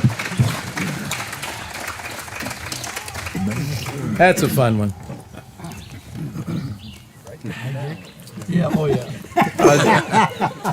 During the pandemic, this song kind of became our theme song, and it talks about the cloudy skies and the storm clouds, but after the rain comes the rainbow. And it's a song. What show is this from, Don? Pardon? What show is this? We'll Meet Again. That's back in England when the Vera Lane sang this song, and it was in a movie too.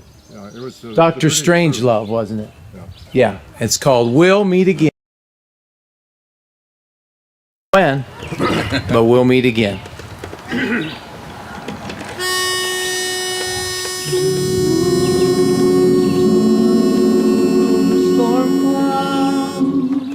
Storm clouds gather all around. Gray skies thunder. Now we must part. But after the rain comes a rainbow. This I know in my heart.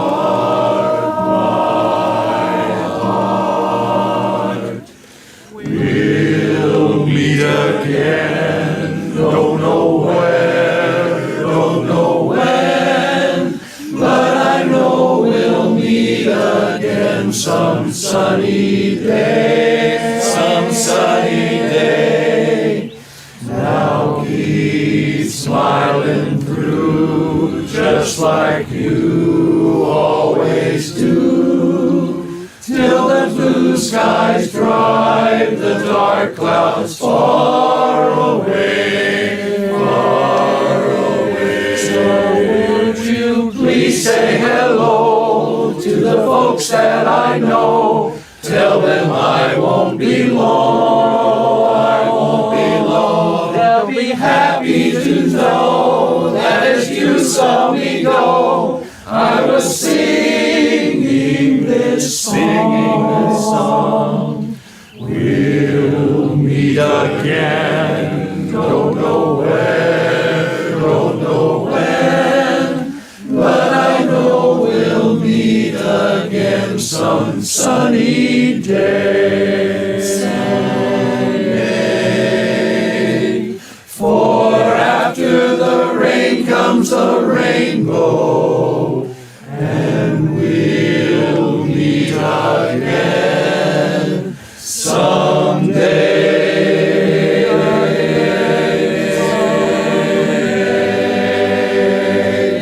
We'll meet again some sunny day.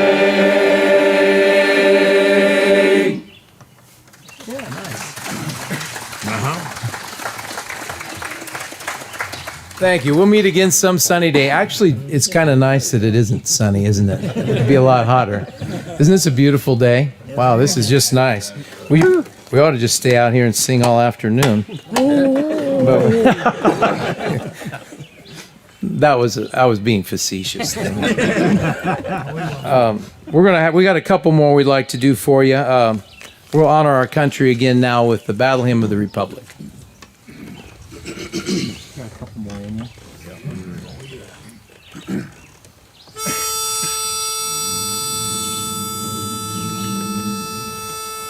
From Brum, brum, brum, brum, brum, brum, brum, brum, brum, brum, brum, brum, brum, brum. Mine eyes have seen the glory of the coming of the Lord. He is trampling out the vintage where the grapes of wrath are stored. He has bruised the faithful lightning of his terrible swift sword. His truth is marching on. His truth is marching. Glory, glory, hallelujah. Glory, glory, hallelujah. Glory, glory, hallelujah. His truth is marching on. I have seen him in the watch of 100 circling camps. They have builded him an altar in the evening dews and dance. I can read his righteous sentence by the dim and flaring lamps. His day is marching on. Hallelujah.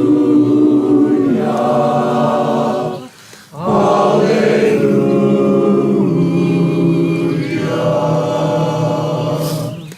In the beauty of the lilies, Christ was born across the sea, with a glory in his bosom that transfigures you and me. As he died to make men holy, let us live to make men free while God is marching on.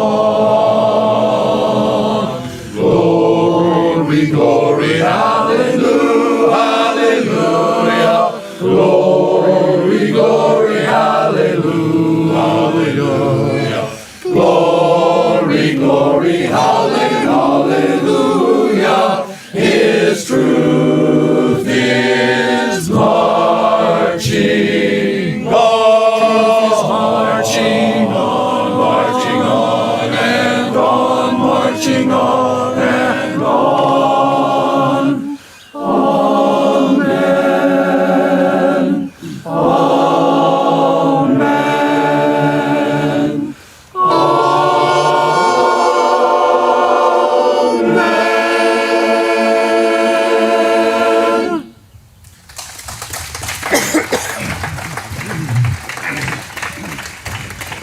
Thank you.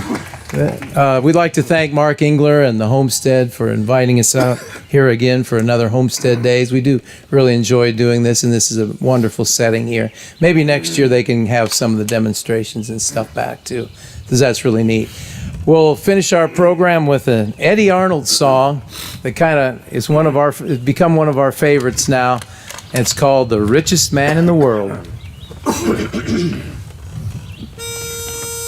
1, 2, 3, 4. 1, 2, 3, 4. I got a humpback mule, a plow, and a tater patch, eggs that are gonna hatch someday. I got the Lord above and a good girl to love me. I'm the richest man in the world. Thank you, Lord above, for smiling down on me. I'm richer now than any man has any right to be.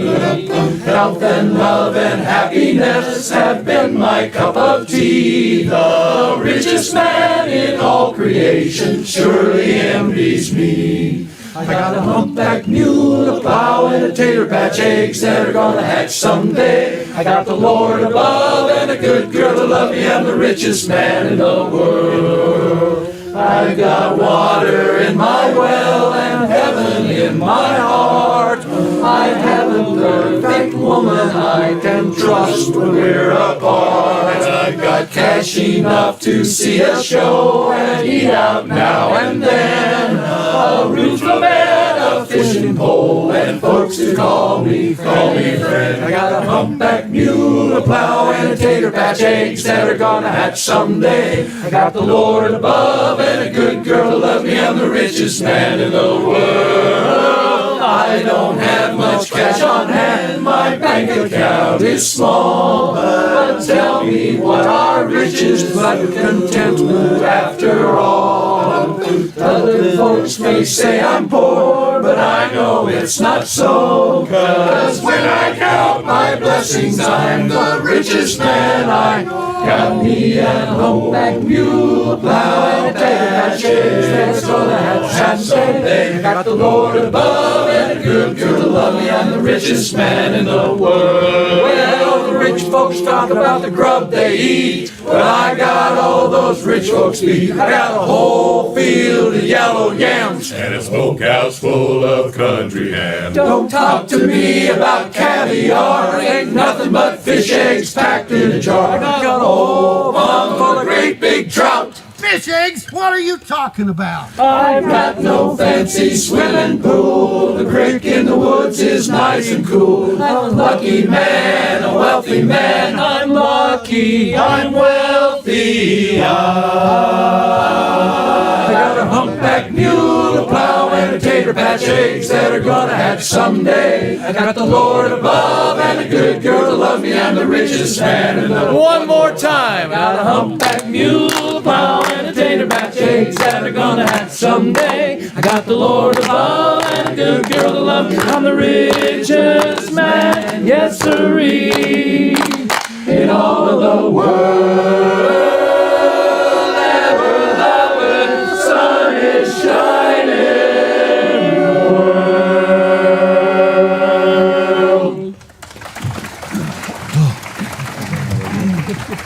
Thank you.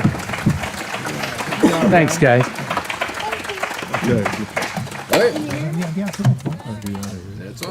All right, can you hear me now? Thank you again to the Homestead Harmonizers for joining us today. One more round of applause. Thank you. I want to thank Carla, our sign language interpreter. We've got our digital team, Hunter, Jessica, and Jonathan. I want to thank them and everybody here at Homestead. So that's the end of today's presentations. Our first formal presentation tomorrow will be at 1 a.m. It will be the Oklahoma PM. PM. 1 p.m. will be the Oklahoma Fancy Dancers. But our grounds are open till sunset. It's a beautiful time to walk the prairie because there are lots of flowers. Also the Education Center and the Heritage Center that has our 22-minute film, our research computers, and also our museum are open until 6 p.m. today. So we hope to see you for another full day tomorrow. Thank you so much for joining us, and thank you again to the Hevalon Foundation and the Friends of Homestead for making these performances possible. And thank you to the Beatrice Community Hospital for providing water today. Thank you, and have a great evening. All right. Tear down. Okay, bust them down here. I don't like that.